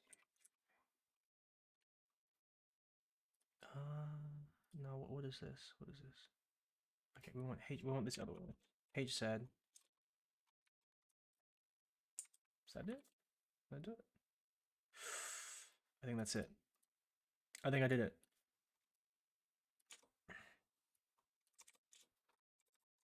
That's it. Perfect. That's not too bad, huh? All right. Okay. Now the only thing I didn't prove was this. This is true. This is like literally straight up true. Right? What why would this thing, right? This is signed less than 2 int. This is just obviously less than bitvec dot 2 what's it called, int max. This is just like, this is obviously true. So I put a sorry there, but really that's like the only boundary to this proof. But other than that, that's pretty good. Other than that, I mean, that's great. So this is a really ugly, disgusting, like, piece of shit proof. But it's a proof. It's extremely brittle though, because this is like a simp set. This simp set. If I were to adjust it, like if I were to add new simp theorems to it, it'll break this theorem down the road. So see like the ton of like theorems here, it'll like break down the road. This simp theorem doesn't actually have theorems in it; it just has definitions. But when you unwrap these come down to more theorems that are used by simp. These are more theorems. So that like work on pbind and pbind too. So yeah, so these if I add extra things to these just like break it. These would break everything. But that was a good stream. I think that was a pretty good stream. So I think I'll just like commit this, right? Let me just do like let's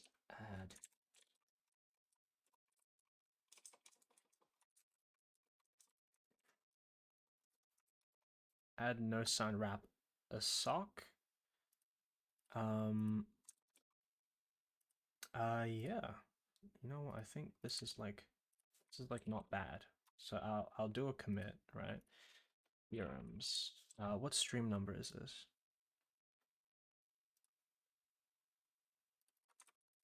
Oh, that's the wrong one. This one's the right one.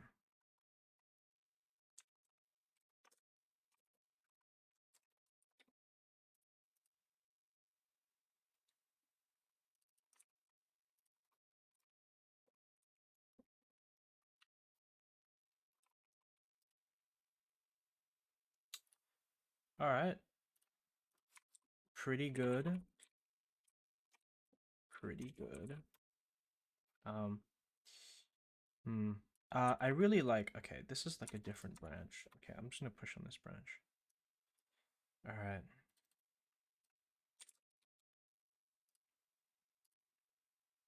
In the last,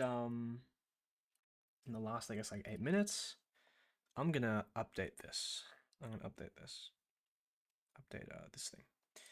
So, how about this? So, oh, this is the wrong place. Is this the right one? Fuck, I'm so hungry. It's always like that anyway.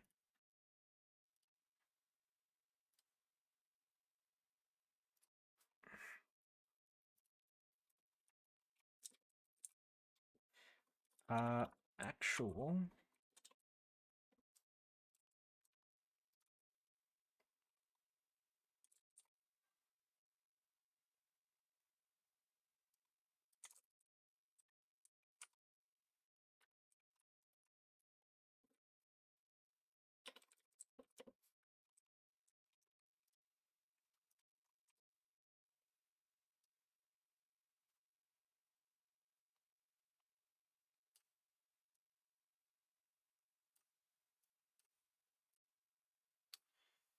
Hold on, I'm just making this look nice.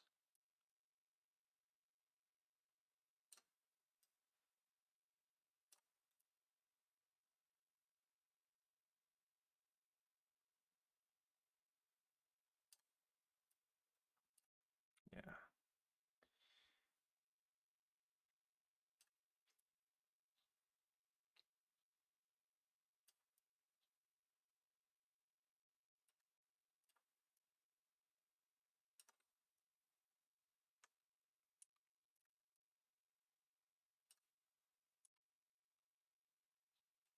Good.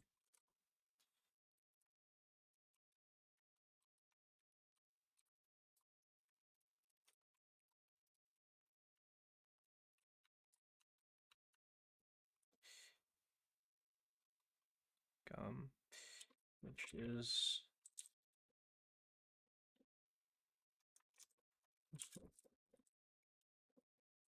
so really the rest of these are change the way make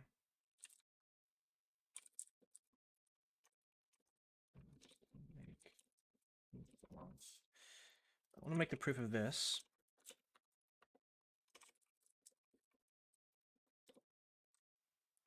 Is to simp in.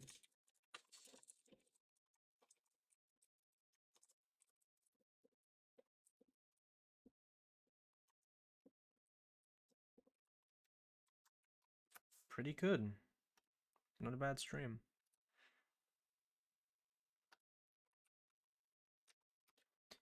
All right. I'm gonna make the embed this thing. Is that how it works?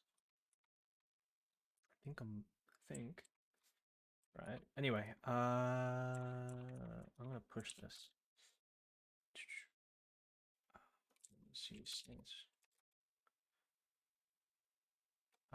Sync. Great. All right, not bad. It's a good stream.